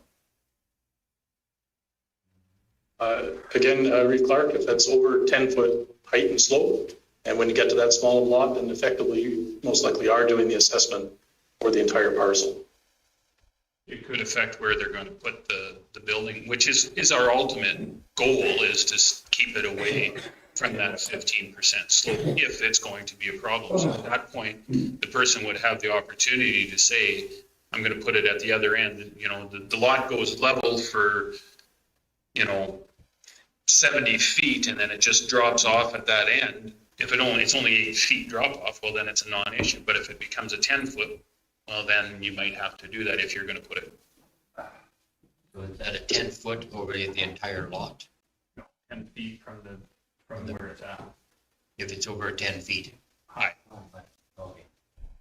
Okay. So definitely over 15% then? Yeah. Okay, thank you. I don't know if there'd be a lot of places. It'd be our intention in that is to protect not only the owner, but the county from repercussions, saying that you want to build right close to the edge and have, say, a walkout basement, go ahead, but you need to do a geotechnical, which is only, it's a CYA for everybody. If I may, Reeve Clark. Yes, go ahead, Craig. Additional response to that. That is also why we created the two-tier system for geotechnical evaluation. You can start with the lower desktop opinion, and only if the engineer is not prepared, then you may have to go on to full slope stability assessment. Thank you, Craig. Thank you, Craig. We have second reading now to go to third reading. Councilor Grover, you take us to third? Sure, I'll take you to third. Well, no, Well, you don't need to take us through, we just need third. We already did first. Yeah. Or do you move third reading? I'm in third reading. Okay. Any questions, concerns? Did we vote on it? We didn't vote on it. Yeah, we had voted on second before. Well, I didn't, because I was trying to tell Well, you you, gotta start sticking your Ernie hands was above, there. you gotta start sticking your hands higher above the screen too when we're voting, okay? Okay, well, we'll vote on second then. All in favor? Okay, carried. Now I'll take you third reading. Okay, Councilor Grover, any other questions, comments? Okay, all in favor? Carried. No, please stick your hand further. I have a hard time seeing your hand. well, I was trying to say Ernie has, actually, Ernie. Yeah. Only both sides. And now he's picking on you. Okay, One of those thank you. foamy fingers. Yeah, so it's passed also. We have our delegations at 2, so we will move into reports. 11.1, Chief Administrator's Officer's Report, page 37 of the package. Questions? Any questions on it?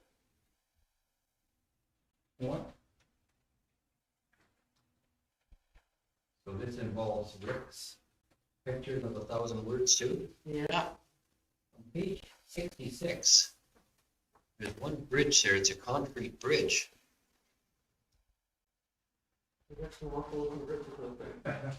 No, listen here, I'm quite amazed. Where is that? In built in 52.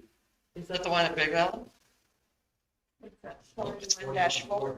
Oh. 4140 north of me. I'm amazed, like, I see the pictures of the underside of other bridges, and they're starting to rot out, and this one's, for the age of it, quite amazed. Well, we short some of these up, we work on some of these. This is the concrete What's ribs the themselves. well, is that not wood that's shining? Well, there's one little piece of wood in there. But I thought there were green, timbers that have been put in there. But there's concrete above it. Yeah. Better concrete 8 years ago.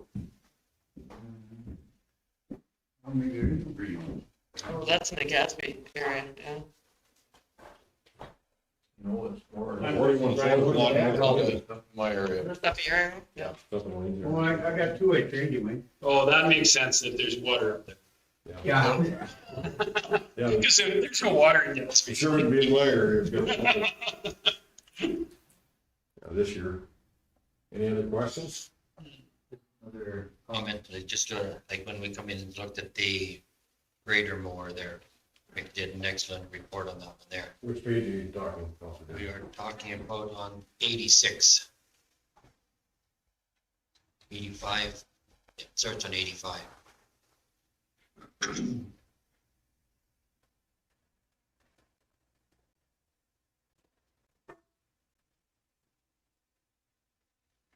That's not one of our graders, though, is it? No, they brought one in. And How many horsepower is that one? Like, what is that compared it's a to? little guy. I think it's a 140. Okay, It's the same as what we have. Ah. But they rode it, and they drive it to different municipalities to demonstrate it. This one here on page 90, just to demonstrate, I'd never seen the front mounted one for mulching. So he went over the edge of the road and he brought up some sods that were 1.5 feet high. Literally about 3 times over, it was literally pulverized. So when we see Mike, go ahead, sorry. so when we see the concerns, say like with rollages, when they brought it in, how many times you have to throw the sods back and forth? They could darn you just go over into the sun, like wing it and then just later out. It would definitely save a lot of time in there. So does this, does it bring are they angled so it brings the gravel from the outside edge onto the road? That is, Yeah, so I got a friend that runs grader for another municipality and he just started using it this year. Works pretty good. And he sent me a video of it and he's been quite impressed as a grader operator. He used it as a mid-mount unit. So where the mow board is, or no, it was a back mount unit. Gotta look at the video again. There's one on the wing, very similar to what the mower does, and then there's one on the very front. Okay, so it was the wing, is what he was using. Anyways, and he said the one thing that it did was it recovered a lot of gravel. He was very, very happy with it. And so, it's better than pulling the lips, he said. very much. This one here, like when they cut it first of all, and it throws the grass down to the bottom of the ditch or the bottom of the cut. Then they brought this wing mounted one. And there was enough gravel that spread probably about 2.5, 3 feet, and she was 1.5 inches thick. Well, he says they do it every spring now. He says it's gonna be standard practice that they run over it. First thing in spring before, like basically as soon as the snow is gone, they're on there. He does all his roads and he basically leaves it like that and then it blows away the grass and then he goes and goes back and blades it the next round. It was very surprising. There was very, very little grass that was brought up. I don't know the maintenance of it, like what the time it's. We asked the fella and he said All the parts, go ahead. all the parts are made in Saskatchewan. Saskatchewan, all of them. But they said the only issue they'd had was a set of the thrust bearings on the rollers. But he said that they were getting over 1,000 hours out of them. And if you just changed them, you were okay, but they were ordered a different style of bearing, which they're testing and they feel it'll be. They feel they're good 2 years. And the one on the front of that grader, James? Yeah. Is 30 years old. Oh, wow. Yeah. Oh, yeah, no, the one my friend was using is almost brand new, and then he could put it at a little bit of an angle. Yeah. This is the developer. Yeah. This is the first one he developed to the front. He said it's 30 years old. Cool. And it has tips that are the same. Their buttons are very similar. Yeah. So, yeah, so this is exactly the same. Same thing. It's Nehill County. Got me, I got one. Yeah. The Yeah, more when it cuts, what I like about it, it puts everything in a ditch. Like when you're going along, he did a really super good job. The kid was going pretty fast on him in that picture, but he slowed down to about 10 miles an hour and then he was good. So I asked Rick how long it would take with that one mower to cut both sides of our whole county. 40 days. one more. And cost difference, what did they? Cost? I don't think he's really gotten back to us with the cost. Like, if Rick, you- Rick was following up on that, and looking at it for budget to bring forward as a suggestion of budget. But the other mowers, like, they're doing a better job, the ones we just bought, the one we bought there this year. What are they, pretty Sheltie or whatever, it was full lines. But they leave it 3 feet out in the field, and then we gotta take a grader, and I think we're losing too much gravel. Well, it's not mulching it, it is leaving it fairly high up. I just traveled some roads in the last week or two that had that one we call a mower that we falsely call a mower that was one of the coons. Coon mower? Just the same mess as what we've had in the past. You almost could bail it. Well, you could almost bail it, but it left so much because That's it's what I not mean. where it was hitting lumps along the side, it was leaving still big tall pieces of grass. Or if it wasn't that, it was pieces of the mower. Yeah, At our strategic plan, we definitely need to look at, if we could, through to administration, could we have this presentation or this pictures and stuff brought into the strategic plan so that we actually can have that discussion around? Sometimes we forget to bring this to the talking points. If we can control Dan's enthusiasm when he saw this one here, he was fine. He was off the ground. He was literally. But great presentation, and I do thank Rick for looking into this and talking to these capital in order to bring it here to demonstrate. Councilor Everett? During page 54, count of incident types. I'm just wondering, there's quite an uptick in dog bylaw. What was up? Was there something that was in particular? Was it one's individual, or was it a whole bunch of individuals, or what do we know? I don't have an answer for that. Andrew might, but I'm not sure I think he's on another call. Okay. But No, I was just wondering because one event can trigger 4 incidents. I don't know. Or is it 4 different people that are having? But we can definitely get that answer for you and email it out. I didn't see any chicken ones, so I guess we're good. Eh? Chickens are fairly quiet now. No pun intended. Okay, Councilor Stewart? Mine is just a comment on pages 73 to 75, I guess, is the cleanup of the brick warehouse behind the old Indian post office. I just want to give kudos to staff. They did a great job of getting rid of that hazard. And they also banked a lot of material around the old post office because the foundation was caving in and the locals were scared kids would fall under. But yeah, no, they really cleaned that up very nicely. So kudos to staff on that. Councilor Gendron? You're saying that this was the brick warehouse starting? Yeah, exactly. It was for the red and white grocery store. It was the warehouse behind the store, actually. It had the store and the post office in it, and then the store closed and it was just post office, but the warehouse stayed, sort of, until it fell down. Councilor Brewer? I'll give you I'll move for this. Accept. Administrative report, is everybody done? Is there any other questions, concerns, Councilor Gendron? One more comment, down on 36-0, down in Lester's area, noticed that they had done some road work down there, reshaping, taking the shoulders off. Super job. Okay, any other questions, concerns? All in favor? Carried.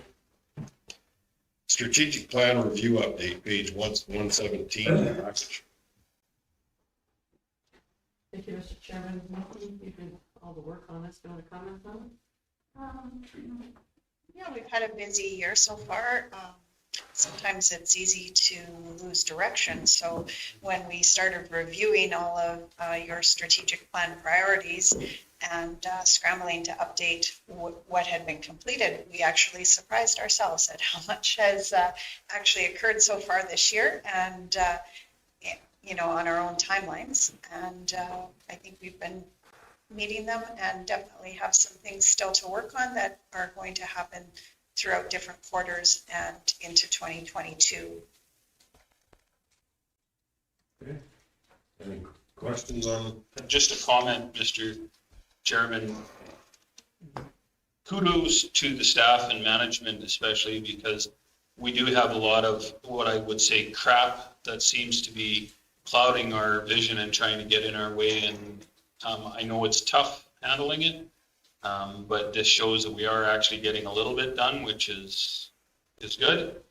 The BS that we've been putting up with, especially this morning and stuff, is just a distraction from us getting the work done for the ratepayers in the county and stuff.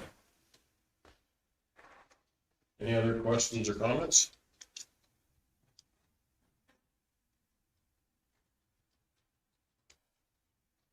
Council Gender? All in favor? Carried. Okay, our financial reports, we've got accounts payable register, page 121, bank reconciliation, July 31st, 2021, page 127. Reserves, July 31st, 2021, page 128, and year-to-date budget, July 31st, 2021, page 129. Just a comment on page 120, oh, sorry. You move them, Councilor Nixon, okay. Just a comment on page 127. I really hope that the people that are telling us that we're broke could get their information straight. I'm not sure where they're looking, but we see this every month. Our accountants or our accountant that does our audited financial statements see this. We're far from broke. If I would be proud to leave the money that we're going to leave behind for the next council coming in, because we are fiscally very responsible, and this is very much, I mean, just look at it. This is a bank rec that's there. You don't have to be a rocket scientist or a mathematician to figure this one out. Even us dumb counselors can figure it out. I wish everybody else could. Shot at myself, not at you. You're looking right at me. Okay. The shoe fits. I may be a questionable one. Oh, no, you're not. Oh, no, you're not.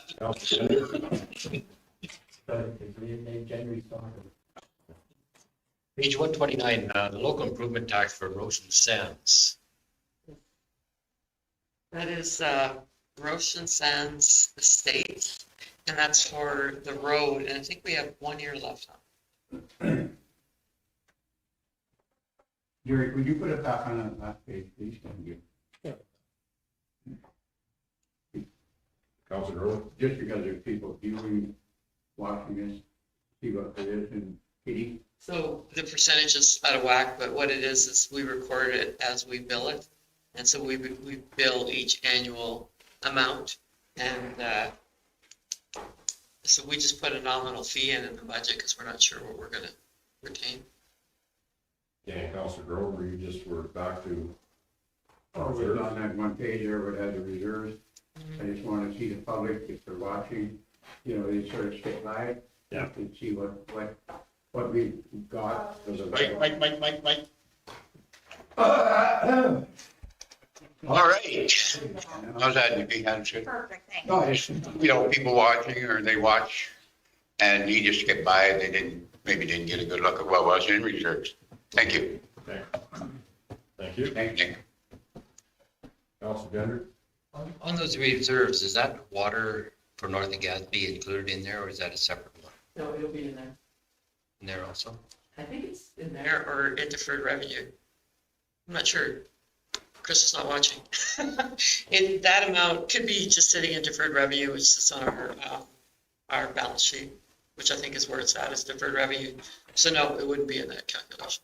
Okay, can you just confirm that and I sure will. send an email up to? Yeah.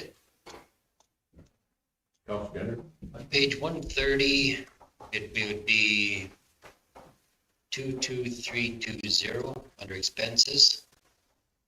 So I'm just looking at the legal fees for there. And the legal fees for on page 139, that'd be for planning and development. Right, so when you look at the admin, legal fees, I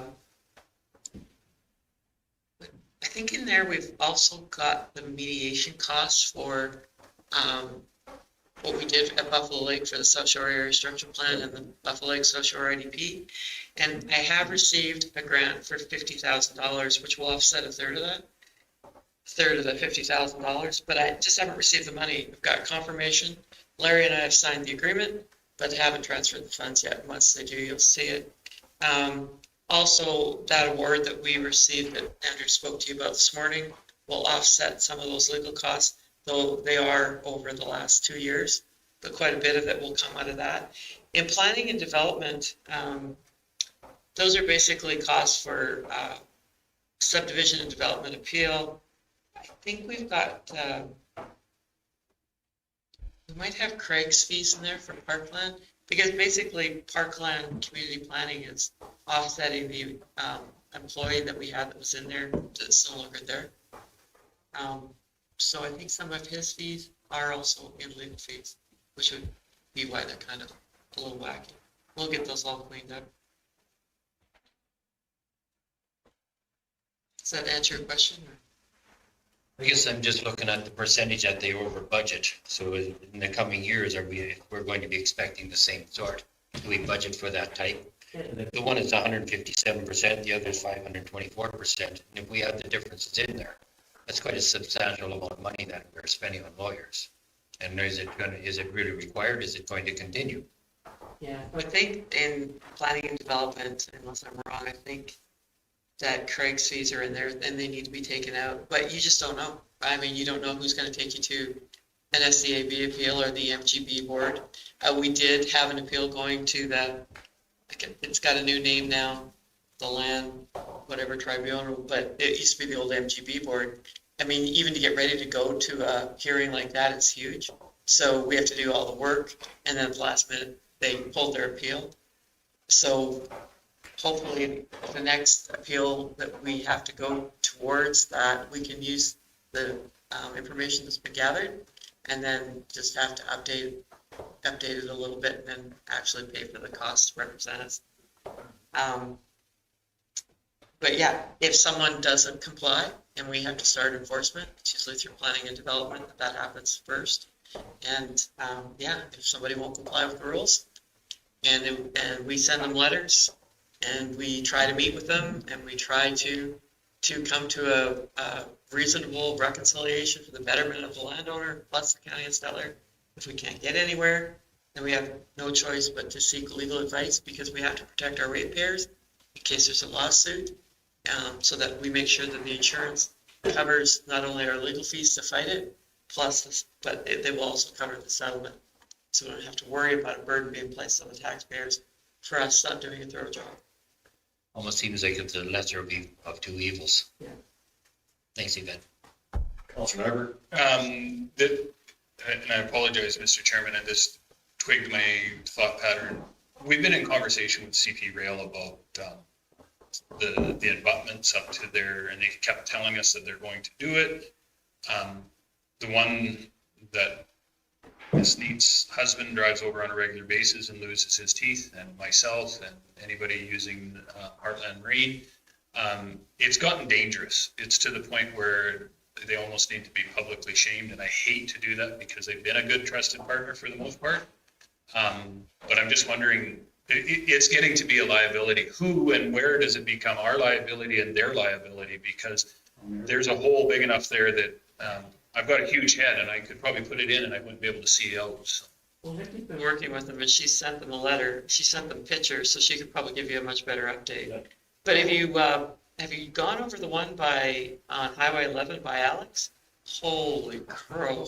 In stark contrast, the one by Nevis, going off Highway 12 south, just before you get into Nevis on the west, or on the east side, they redid that, and I can't remember the level that I used to know the guy that did the maintenance for CP. We ref hockey together, and he said, I don't know what we're doing here. He said, this is like a class 2, so all the abutment is made out of cement. The inside is made out of cement and steel. It's a beautiful, like that should be Highway 835 kind of grade. He says, I have no idea why we're here. He says, like, there's 6 cars that go across this in a 24-hour period.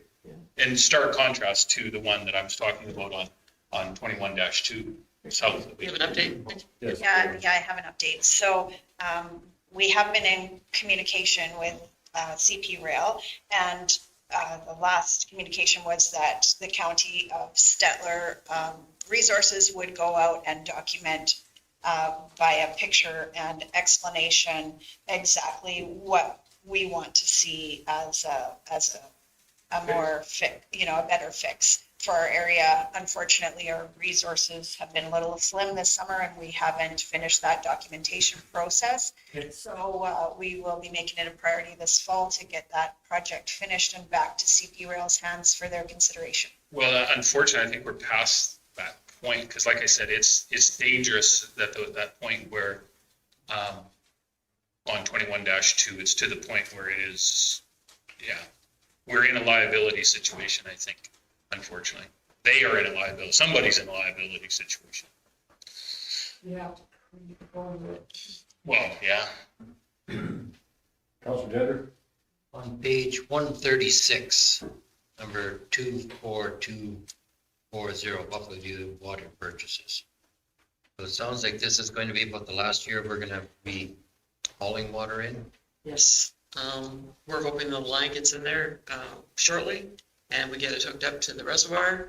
And I'm hoping at the very latest by November 1, they start to see a real difference in their water bills. By November 1, you said? We got weather to deal with too, so we gotta get her in the ground, get her hooked up and get going. Where was the building erosion sands going to be put? Just at the bottom of the hill? I haven't seen confirmation on yet what they're doing.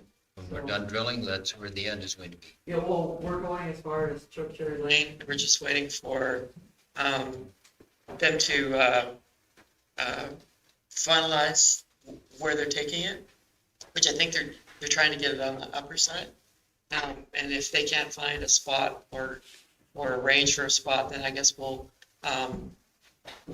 start talks between the county and Erosion Sands, see if we can help them out with the location, maybe located within the county of Stellar. Yeah. Thank you. Any other questions, concerns on the CAO report? Or pardon me, on financial? Financial? Councilor Stewart? Yeah, I will move to accept the financial reports. All in favor? Carried. Councilor fee sheets, page 142, package.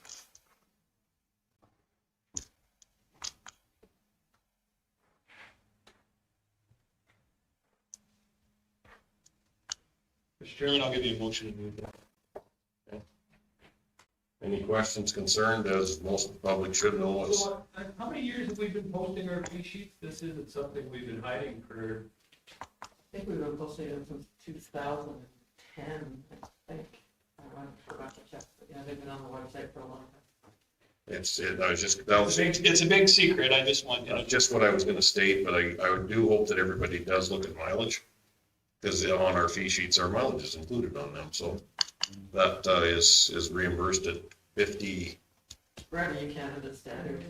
Yeah. Revenue Canada standards, which insurance, that covers your insurance, your tires, your fuel, your everything in your vehicle, so.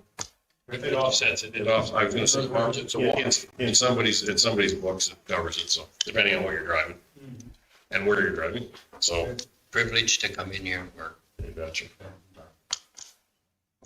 We have a motion to move. If there's no other questions, all in favor? Carried. I looked at it higher. We're gonna get you a foamy. Yeah, I'm gonna get you one of them alarm remote on that chair, so I push the button and you. Yours don't have a. Not higher. Hey, Councilor Committee Reports 11.5. We don't have any Councilor Committee reports included. Was there any verbal updates? I had no meetings. I was just gonna say, library and FCSS break for the summer unless there's an emergency, so there was no scheduled meetings. I just had one, but I'm gonna hand my report in, it'll be in the next. Mr. Chairman, I had an action meeting for the provincial board. It's the first time we were in person. It was awesome in this view. We had a great time. It was nice to see everybody that was there and talk about senior housing and how we're going to try and recoup from the reputation recovery that we got into. Unfortunately, we've got a lot of work to do, but I think we've got it handled. Councilor Needs, you had No committees this month? Okay. Yeah, as a lot of them shut down over the summer, we've seen more committee reports coming forward. Consent agenda items, what time are we at? 142, consent agenda items, 12.1, letter from Alberta Justice Solicitor General, Police Funding and School Resource Officer, page 149. That one we should probably cover. Well, kind of, if you read it, and Councillor Nyberg talked to me about it, is that basically there might be a hole in there for them to fund the whole thing. And it's funny, I got a call from the sergeant in Drumheller the other day asking if there was any agenda items for the conference this fall where we always meet with K Division. And I'm thinking that might be the perfect Agenda. if they would fund the entire resource officer, then Clearview and the town could, I'm sure, put their money elsewhere, which would help out if we could help facilitate that. And at least back, it does cover on our police requisition. It shows that we're putting something into the town. And with our, if the new staff sergeant that is temporary now becomes permanent, he's got different ideas on that also, so. So this is basically, we would pay the whole shot. Yeah. Assign that person to that, but we would be able then to bill it back to our requisition. Or it would be paid from the government, taken out of our requisitions. Yeah. Because the town administrates the RCMP, so they would just Probably get paid directly for it. Brings a whole new meaning to rent-a-cop. Yeah, so, okay, that's an update on that. We've got the letter from Elmore, another one, provincial policing via RCMP. And newsletter, Battle River Watershed Alliance, their fall newsletter. Any questions or concerns? I'll give you a motion to receive for information. Any other questions? All in favor? Carried. Okay. I think the in-camera item, Sharon's here. I don't think it will take very long to go through it if you want to. We can get through it in 16 minutes. Yeah. If Sharon's there. I'll take us to the camera again, Mr. Chairman. All in favor? All staff say. Carried. All staff.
Okay. Wayne? Mr. Chairman, I would like to rescind my motion from a few months ago, 128.04.20.21. Okay. Any questions or concerns on that? All in favor? Carried. No, Mr. Chairman, we need to enter into another tax agreement. I would make that motion as well, Mr. Chairman, that we enter into a tax agreement for tax rolls 795924, 795925, 796977, and 864112. Any questions, As concerns? presented. Yes, meeting with the following criteria, points 1 and 2. Questions, concerns? All in favor? Carried. Okay, we are at 1:54. If we have our first delegate is on the line, we can Well done, Wayne. start with. Making money now. Yeah, let me see here. Delegation, Grace fixes 2. If she's able to start now, we'll put us a little bit ahead. Hello, Grace. Hello, everyone. Grace? Do you need introductions in here, Grace, or just so you know who you're talking to? Sure, that'd be wonderful. Okay, we'll start with Marlene. Bernie Gender. 3 Meats. Dave Grower. Wayne Nixon. Les Stuhlberg. James Nyberg. Nikki Thorstensen. Good. Jared Kushner, Manager of Information Services. Larry Clark. And online, we may have Andrew, we might get another call, but just so you're Andrew Bryson. So go ahead, Grace, with your presentation. Sure. I'm just going to pause for a minute here. I'm going to just share my screen so that my presentation should show on your screen.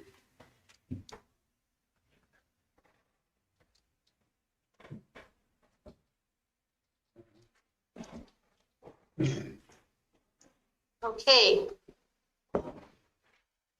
Is that visible for everyone? Yes, it is. Okay, great. Okay, so I am here to talk about 2 different things, but all related to how we manage our waste. And one is burning at our burn pits, and the second one is styrofoam recycling. So starting with the burn pits and to burn or not to burn, I think all of us in this room and at this meeting are realizing the increasing importance of responsible stewardship of our planet. And I think this group is always moving in that direction, and that's tremendous. An area that I think maybe we should address, keeping that in mind, is the burning that we presently do at our transfer sites. So we currently burn branches and untreated wood. I'm not suggesting that we change that at this point. Number 2 and number 3, we currently burn treated and painted wood. Even though we don't officially allow it, it occurs big time. Lots of furniture, lots of fence posts, lots of those kinds of things being burned in our burn pits. And we are also currently burning lots of cardboard. The signage at some of our burn pits says wood and cardboard only. So there's no delineation between what kind of wood you can burn. So the Alberta regulations currently are really very clear on what is the burnable debris allowed. And in a nutshell, it's things that do not contain wood preservatives. And so all paints, varnishes, and those types of things are classified as wood preservatives. So treated wood is not a burnable debris at this point. And prohibited, same thing, the list is here, and they end with anything that contains substances for the purpose of preserving wood. And of course, it also the prohibited debris of the obvious things like tires and rubber and plastic and used oil and so on. But I'm here to address the treated wood. So why we should not burn? So open burning is harmful to our health and to the planet. And we think it's harmless, seemingly harmless, like paper and cardboard. It disappears. We think, well, there's no problem. We've gotten rid of that thing. But they all release. Everything except natural wood, when it burns, releases a hazardous mixture of compounds that are harmful to our health. So all garbage releases toxic chemicals when burned, even paper. So what are we dealing with here? There's quite a list. I'm not going to go through them, but dioxins and furans are the biggest concern when we have open burning. They're linked to several health illnesses, and they're a big issue for food contamination. Dioxins and furans go into the air with open burning, and they are in the ashes that float around. They settle on our crops, get in our water, in our lakes, and deposit on plants that are eaten by animals, so it ends up in our food chain. So that all is something that we should be acutely aware of. So I did some research with 12 municipalities. What do they burn? What do they not burn? And 3 municipalities have no burn pits, and 9 have burn pits with conditions. Which 3? I have a summary here. Grace, I think Grace, if you could, just which 3? Sorry to interrupt you if we can't ask the questions. Which 3? right here, Drumheller, Rocky View, Red Deer County. Okay. Okay, and then this is the list right here. I don't know if these are readable on your screen. I don't know how big this is. I was looking at my own, sorry, I didn't see it up on the screen. Okay, I'll make that. So I've summarized my research here. I also sent the research details to you. I'm sorry I didn't send them in my original send out, but I understand they did get in your additions package. But anyway, the summary. So what do they do with untreated wood? Again, I'm not addressing untreated wood because yes, municipalities, some burn them, some landfill them, some chip them, some compost them. But I'm not addressing untreated wood at this point. Looking at the treated wood. So we don't officially burn it, but yes, it definitely occurs. And yes, we landfill it. Of the other 12 municipalities, one does burn treated wood, but they do so in an enclosed air burner, and that's Lacombe. It's a very expensive $180,000 system that they use for burning their treated items. And the remainder landfill their treated wood, which is what I'm proposing. And then as far as cardboard, we're the only municipality that allows burning of cardboard. And we're the only municipality that allows landfilling of cardboard. That doesn't mean it never occurs in these other 12 municipalities because we know compliance is not always 100%. But again, something that we need to really address here with our cardboard. So, and this is what, a transfer site can look like. Lots of cardboard, some furniture, the treated wood.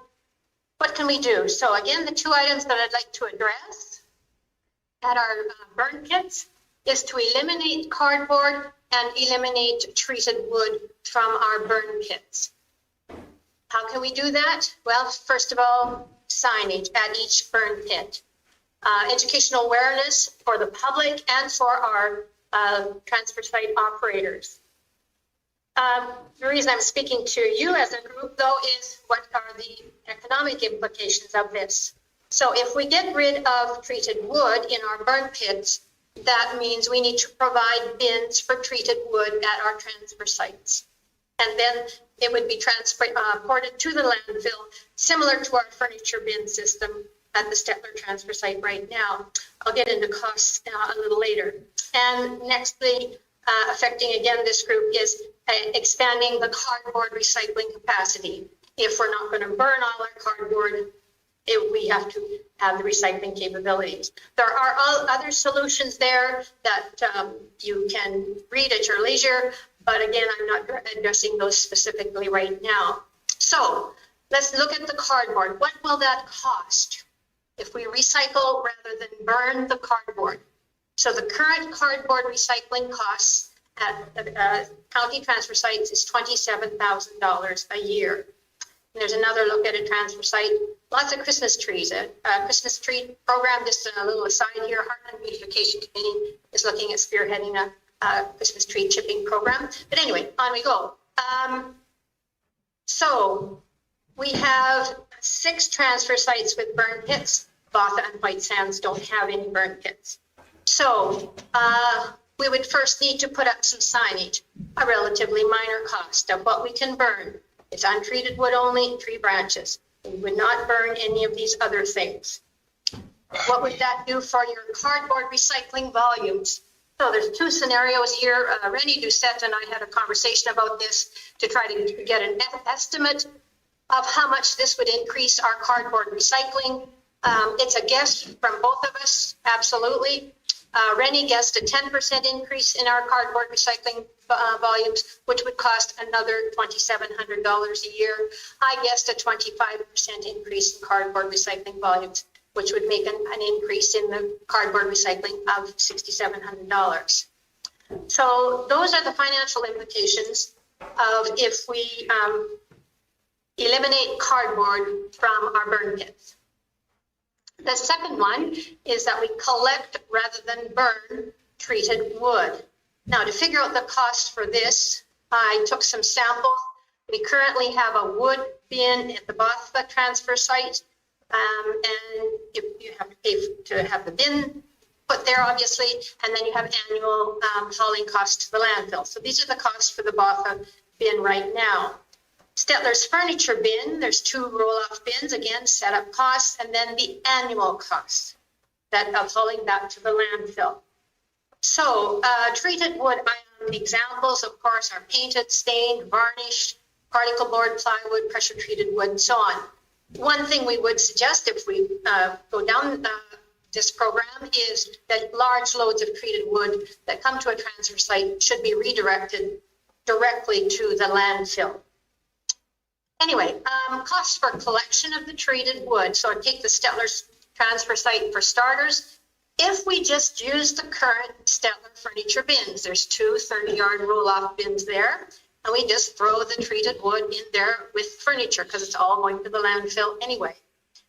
Again, guessing at what that would add to the volume of the furniture program and how much it would increase our costs.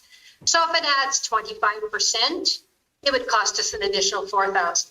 If it adds us another 50%, it's going to cost us $8,000-ish.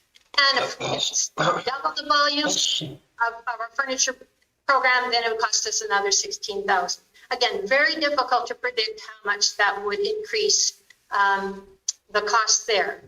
The other option for Stetler is rather than using the furniture bin, is that we use a separate bin just for treated wood. This might allow things to stack a little more efficiently, but it does include a setup cost of a roll-off bin. Other than that, of course, the additional costs for the hauling would be the same as option A here. And then we have the cost for collection at the 5 rural transfer sites. And again, similar to what Botha has set up right now, we need a roll-off bin to purchase, and then the annual hauling of about $1,500. So a significant outlay to change all of the Stetler transfer site and the rural transfer sites all at once. Perhaps a phased-in approach might be appropriate over time. I just think that this is a very important thing for us to address as a municipality, moving towards our responsible stewardship of the planet and our own personal health. So that's that section. Mr. Chairman, I don't know if you want me to go on to the styrofoam or if you want to stop now for questions on this and then do styrofoam. Is there questions, Councilor Nyberg? So Grace, James Nyberg here. You're at the county asking for this, and the reason is because Waste Management sent you here, I take it, Mr. Nixon, right? That was a suggestion because of Stetler and the county have slightly different systems. I get this, but where I'm at on this one is that the Stetler transfer site, a lot of that wood and a lot of that burn pile comes from the residents of the town of Stetler. Absolutely. So I'm thinking, and that was the whole gist of us setting up a regional waste management system, is to handle these kind of joint projects. And I dare say, and we look at I know in Erskine's case, there are many people from the lake that utilize that versus going all the way into Stellar. And I'm not sure if it makes a lot of difference in the mileage, but for whatever reason, they're used to traveling down the 835 highway and stop in and do their depositing at the transfer site in Erskine. So it does bode that there is some cost sharing that needs to be handled between all of the municipalities that are in this particular. Stellar has their own recycling program. But they're not. Separate from the counties. Yeah, but not, and good on the cardboard situation, but I'm talking about the wood. Like, we're talking just the wood that goes into these like the treated wood. I mean, there's a ton of that stuff that's coming from the town of Stellar. So I kind of see this as a joint project, not as a individual project. Now, Bonnymore might be the one-offs. Big Valley might be a one-off.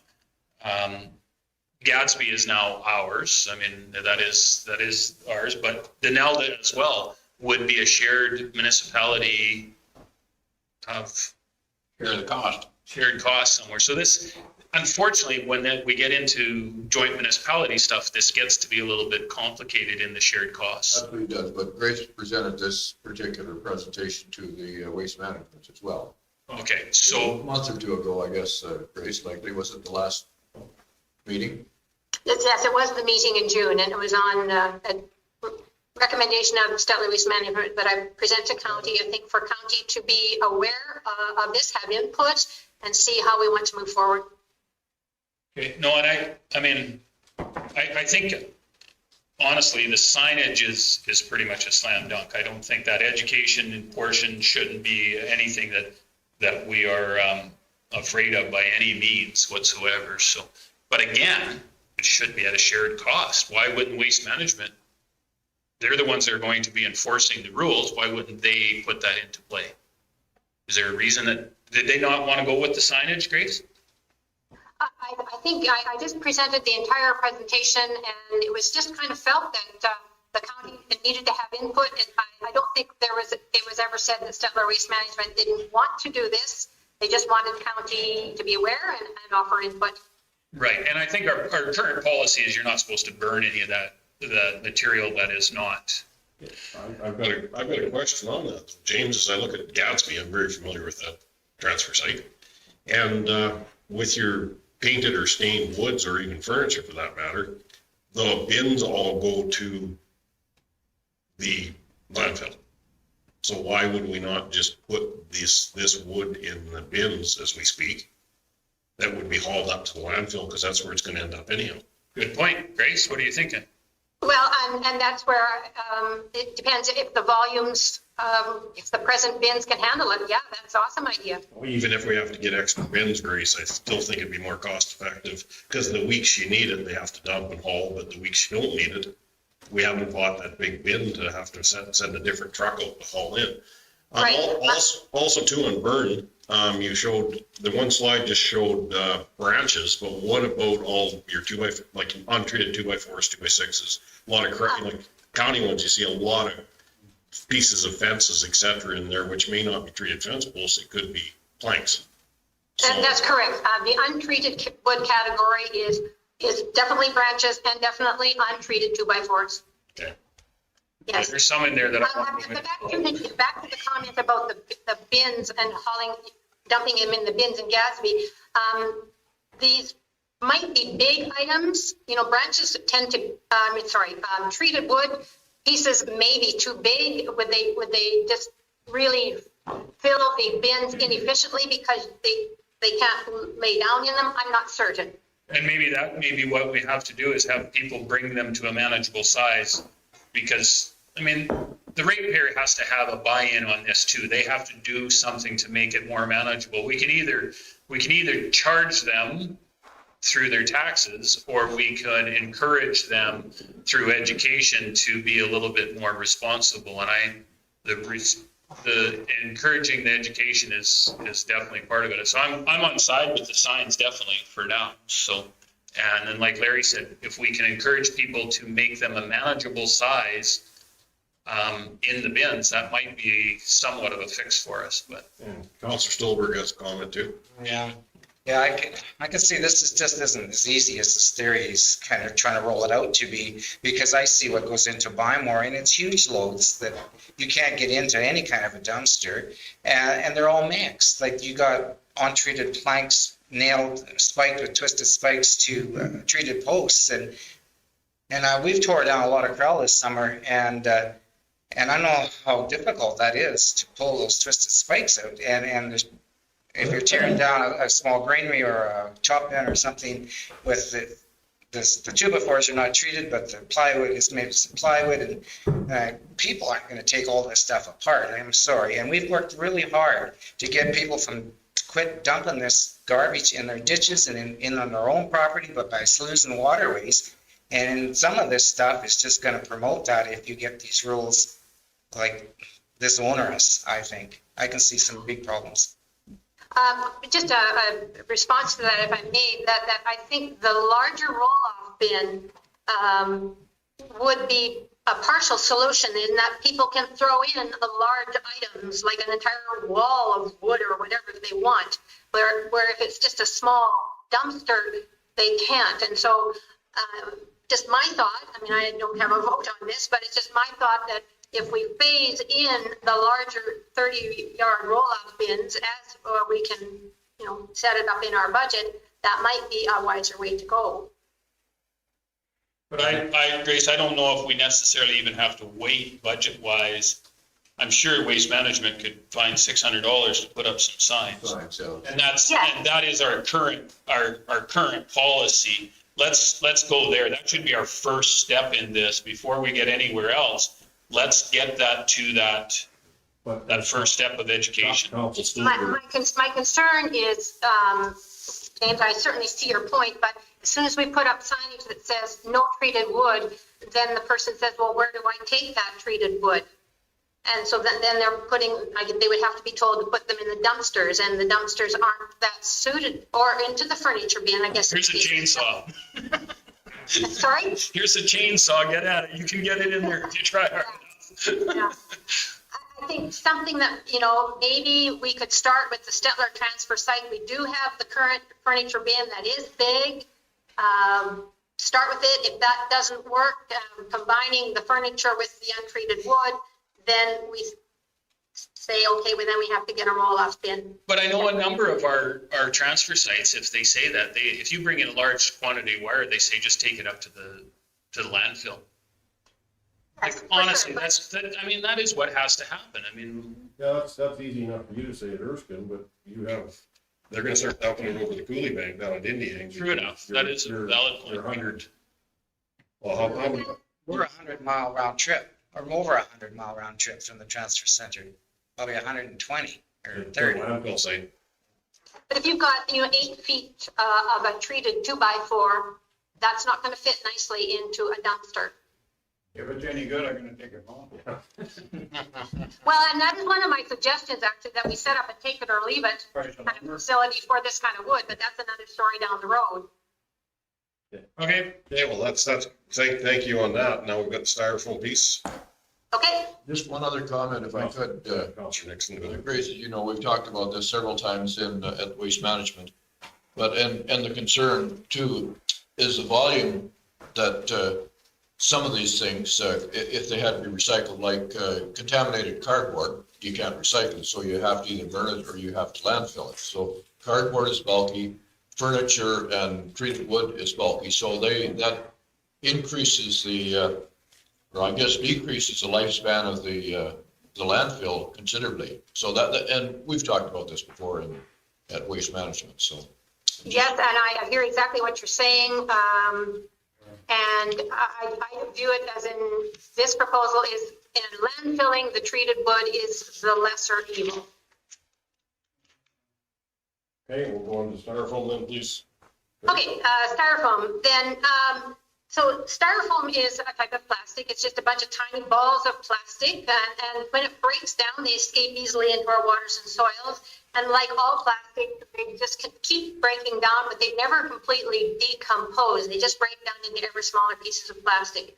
So worldwide, styrofoam has been an issue in all landfills because it has been difficult to recycle from the point of view of economics. It's such lightweight that processors pick up a load of a semi-trailer full and they've got very little weight and they can't make any money on it. So it hasn't been economical. What we have now is a new approach is compacting the styrofoam on site. And that's a game changer.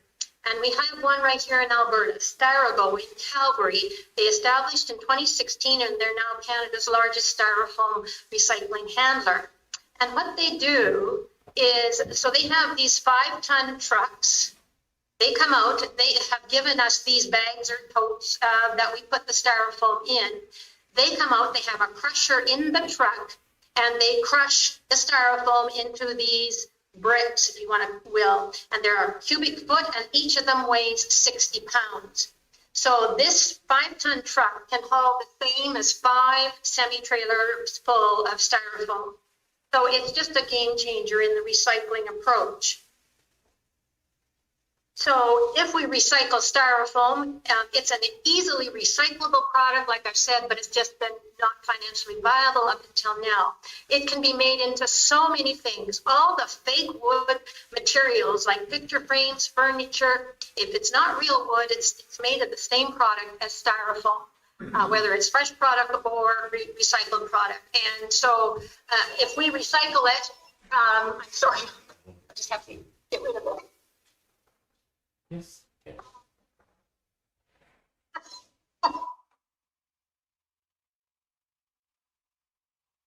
If we recycle the styrofoam, we are decreasing the new resources that we need to make this plastic wood product. So what does Styrogo accept? So at this point, they only accept the large styrofoam packing material that would be around a microwave or a TV or smaller electronics, but they are a packing item of a number 6 styrofoam. They do not accept the styrofoam peanuts, and they do not at this point, but they're working on it, accept any drink containers or any food containers. So not accepted at this point. So I contacted 7 municipalities that use Styrogo and recycle their styrofoam. So the first 4, I just looked at the population, what's their distance from Calgary, because that's where Styrogo is, and their costs and their volumes and whatnot. And I did a per capita cost. And you can see the per capita cost for styrofoam is significantly different. And digging a little deeper, I found that the expensive ones, Tabor and Colehurst, have Styrogo come out once a month, no matter what they have for volumes to pick up. So sometimes they might be picking up 4 bags, sometimes 10 bags, but it really varies. And because it varies and it can be low, then that can hike up your costs. The other 2 that are lower, 42 cents and 58 cents per capita, they have good storage capacity, and they invite Styrogo to come when they have a full load to crush at one time, and it's really worth their while to drive out. And then there are 3 other municipalities that do styrofoam recycling, just in different ways. You can read that at your own. So Stetler's approach, what might we propose? So for estimated volumes, I took the per capita volumes as I calculated them from the other municipalities and calculated our capacity at 120 bags. That's for this, Stetler Waste Management area. If it was just county area, it would be half this amount. Setup costs, of course, we would need to have a container. We want to be able to store as many of the bags that they provide us for free. We want to store as many of those as possible before we have a pickup, because the distance is significant from Calgary, and we need to keep the styrofoam out of the weather. So we have two choices. We can go with a 40-foot sea can that would hold 20 bags, which would be efficient enough at about $4,000. Some municipalities have come by old 50-foot semi-trailers. So they picked up like for $1,000. I don't know how available those are, but anyway, that's another option, and they certainly hold a lot more. More than Styrogo could crush in one day. So that it's not a necessary thing to go that big, that's for sure.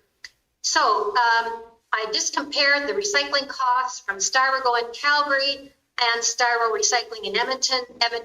Styro Recycling is just a traditional styrofoam recycler that basically serves the Edmonton area, but they did give us a little quote for coming out to ours just for comparison. But anyway, Styrogo, they will do a 2-hour maximum processing trip, or they'll do a 4-hour maximum processing trip. We would want this bottom one, so that's a half-day service for $650, and they can do that many cubes. So doing R20 is certainly within their means. So it would cost us $650 for each 20 bags crushing, and at 120 bags, if we go with this volume, at 120 bags, that would be 6 times a year, and that would cost us about $3,900.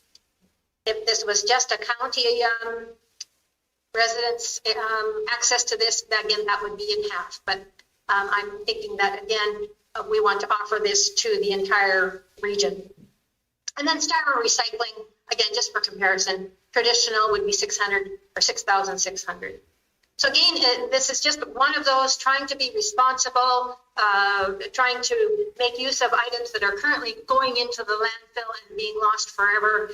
And if we can capture them and give them another life, so it behooves us to certainly give that good consideration. And that's it. Okay, thanks, Grace. Is there questions for Grace on the styrofoam? So Grace, do you see the styrofoam being a regional project or a county project again? Just my personal opinion, I see it as a regional. Okay. But again, what's the word? The details of the recycling program, like you say, because the town has their recycling program and the county has theirs, and how do we balance that? That is something kind of beyond my purview, I would say. But it certainly is. This would be a service that all residents of Stellar Waste Management area would use. And I would think our highest volumes would come from our businesses, I would think. I mean, yeah, I see this as something that, I mean, I see that plastic. You go to the big box stores and PV Mart, they got a ton of that styrofoam there.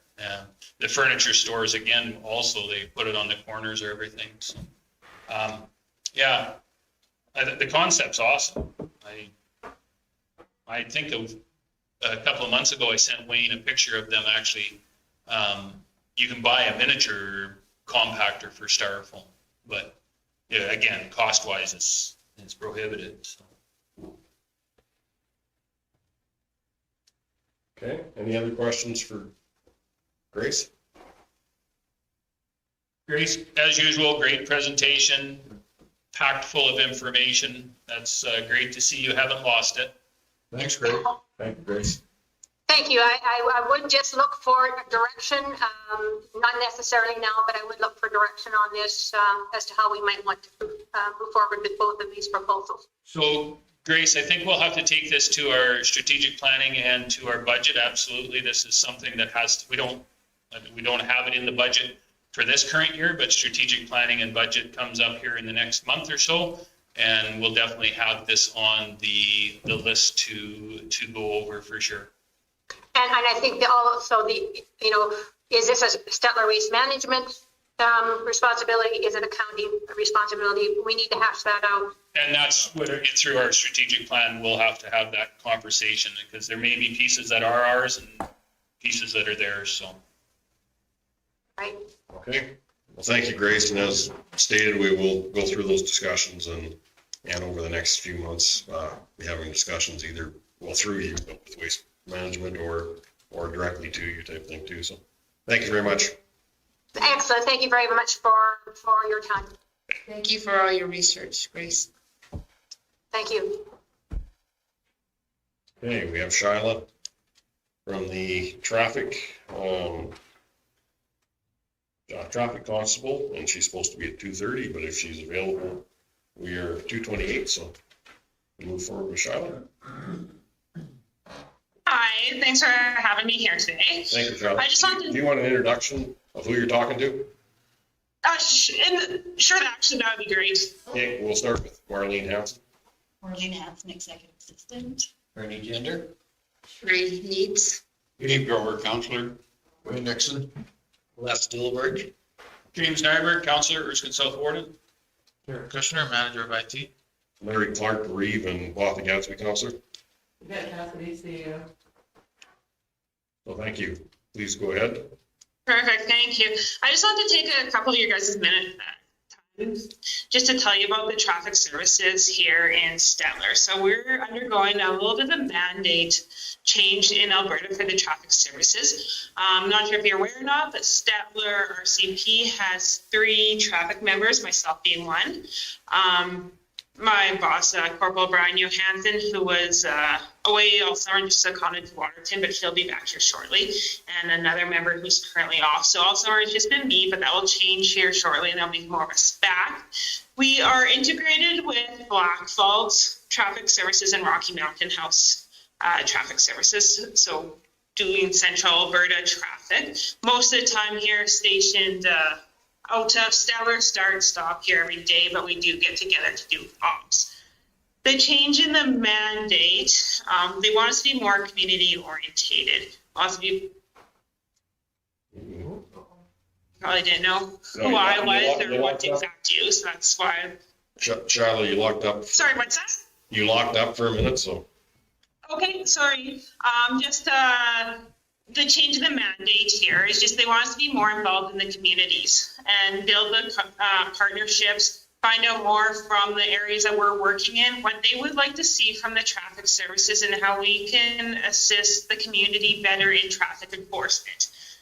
Excuse me, our main changes here is they want us to focus more on the prolific offenders, again, being the impaired drivers, the suspended drivers, the chronic people driving around with warrants for the theft of the vehicles, the people stealing the vehicles, as well as doing more check stops, doing more mandatory alcohol screening check stops, seatbelts, and cell phones, along with speed, obviously. And they want us to build the partnerships with the county peace officers, fish and wildlife. We work with the sheriffs doing like the commercial vehicle branch. But again, they want me to talk to you guys to see what you would like from us as well.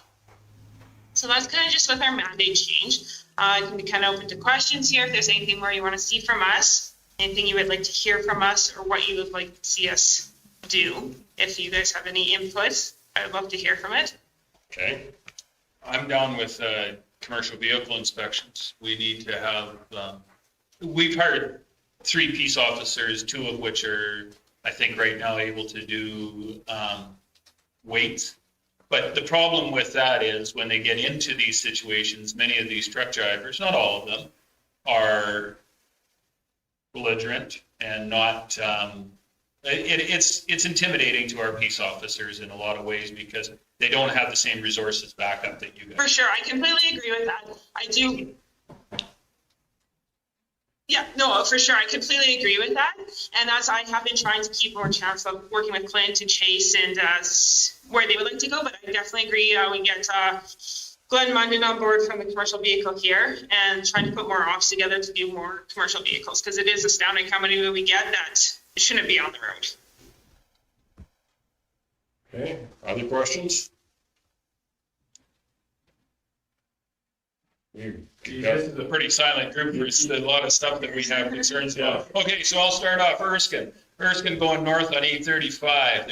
We put up a new speed zone up there. Our officers can only patrol so much, but the Lake Road, you go on a long weekend, it's like taking your life into your hand. I mean, people are not doing the speed limit. 601 going to the lake. Again, it's the same situation. We need you to get out on those high traffic areas, especially that where the lake happens to be a destination, people coming from Calgary and coming from Edmonton, and they're going through our communities, and sometimes they're not going as fast or as slow as, or as fast as they possibly can, but they're going very fast. No, for sure, I'll agree. I mark those down here, and I will, I'll make sure more enforcement and more marked PCs or unmarked for both speed will be done out there. I'm a rural resident who happens, both my farms are along Highway 12 at Gadsby. And you're taking your life in your hands now to take farm equipment out onto that highway. People have zero respect. You have even commercial haulers, like you'll have a grain hauler with a Super B and a Catliner pass you when you're on the shoulder just about into the ditch with a very big piece of equipment, but realizing that if it's a full Super B and they hit you, you probably don't have a hope in hell of surviving it when they're doing 100 to 120, 130 clicks. They don't slow down, they just fly by you. So that's that commercial vehicle piece again. And, but part of it is where we live, but the other part of it is, it is our back road. That's the only road we have to get out of the one farm for sure. So it's frustrating because it's just the traffic is picked up so much. And even the condition of Highway 12 East, I almost hate to think what it'll be like next year if it's got a new surface pavement on, because they seem to think they hit Statler and they can just open it up after that.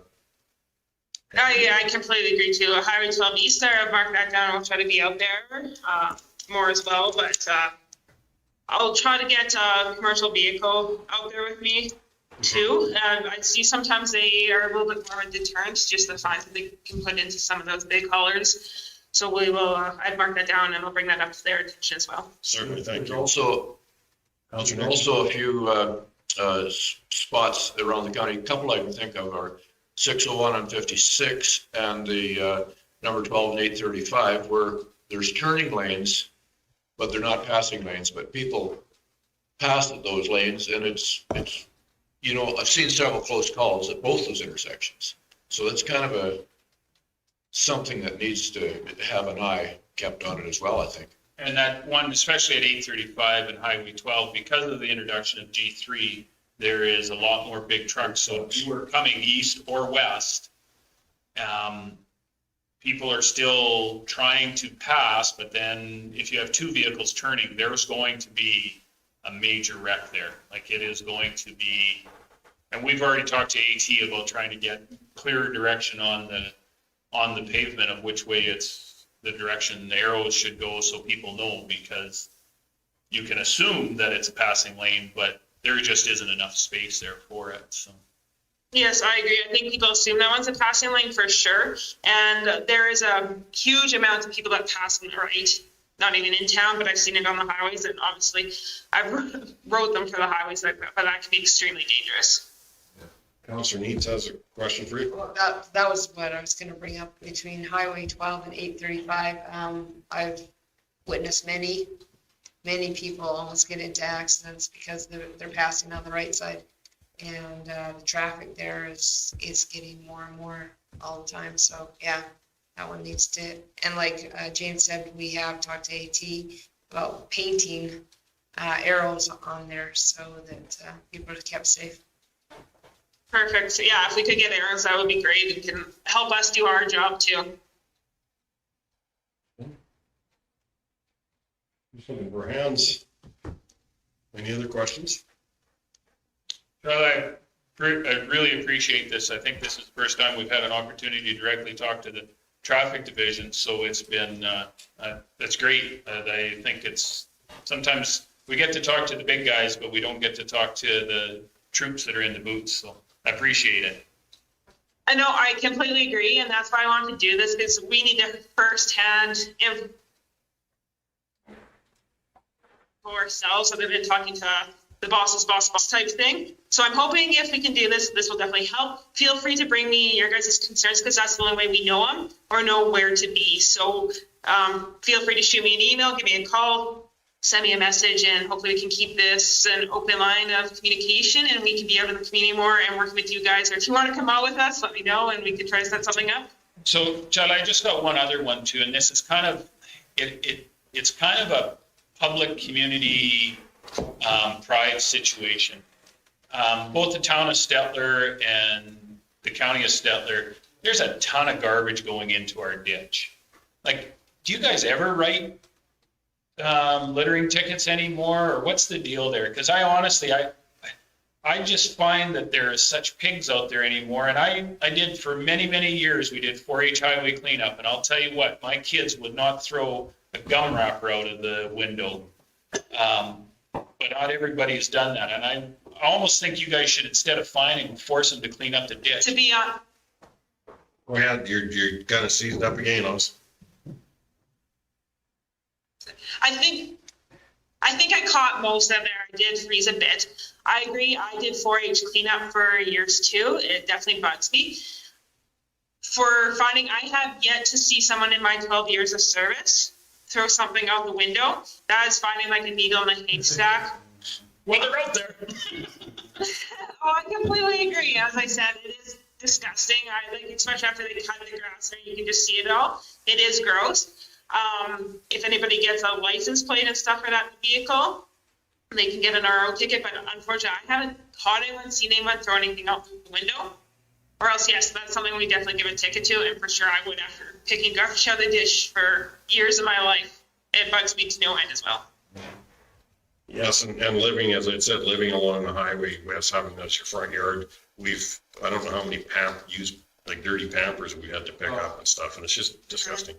Yeah, and if you know of someone or if you find the big garbage bags that people have just thrown out or dumped, like you can go in there, and I have done that. I have done that call where we've gone in and seen whose garbage this was. Yeah. Why is it just up there? Give them calls, followed up with that. But as I said, I've done this job for over 12 years now, and I've yet to see someone throw a McDonald's bag or stop and change a dirty diaper and throw the diaper in the garbage or in the ditch. Yeah, okay. Yes, thank you very much, and you do have direct contact with us too. You can request this anytime, but also with our CPOs. If you direct anything through them, they come in directly to Andrew and Yvette on that, so it would be bringing it to our attention also. Perfect. Well, thank you so much. And again, if you guys have any other questions, feel free to contact me at any time. And thanks for letting me speak today. You betcha. Thank you very much. Okay, thank you. Yeah, bye-bye. Hey, we don't have our last, you never heard back from the Senate candidate? No, I've left like a dozen messages. Never heard back, so. Well, I guess now we know how she feels about us. Not very important. She got enough signatures. She's got enough signatures. She doesn't need to talk to us. I'll pass that on because that does bother me. The fact that she sent an email to me, from the Alberta Council, and no reply back is kind of ignorant. Even sorry, I can't make it would be better. That is it for our agenda. We have next meeting. We need a bit of, we have to go in camera. A last in camera session. Okay. Do we even need it in camera, or we already know what we're going to do? I think it wouldn't hurt to have. Okay.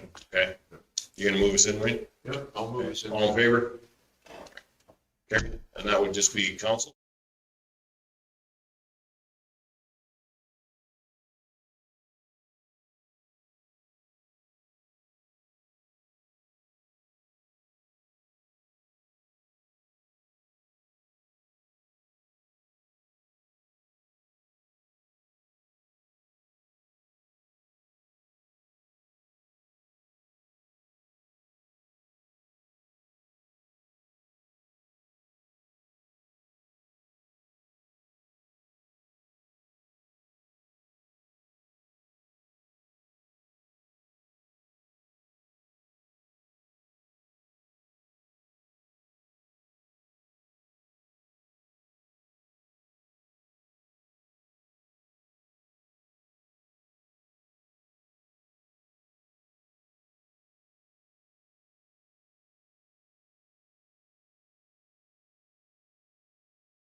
Gotta hear the motion. All right, Mr. Chairman, I would like to make a motion to authorize the review to consult with our legal department and administration to set aside an amount to counter harassment directed at our staff.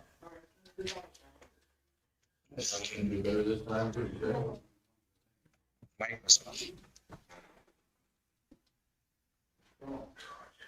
Mr. Chairman, I would like to make a motion to authorize Reeve Clark to consult with our legal department and administration to set aside an amount to counter harassment directed at our staff. Any questions or concerns? Seeing none? All in favor? Carried. Okay, then we'll go to our next meeting is Wednesday, October 13th, 2021.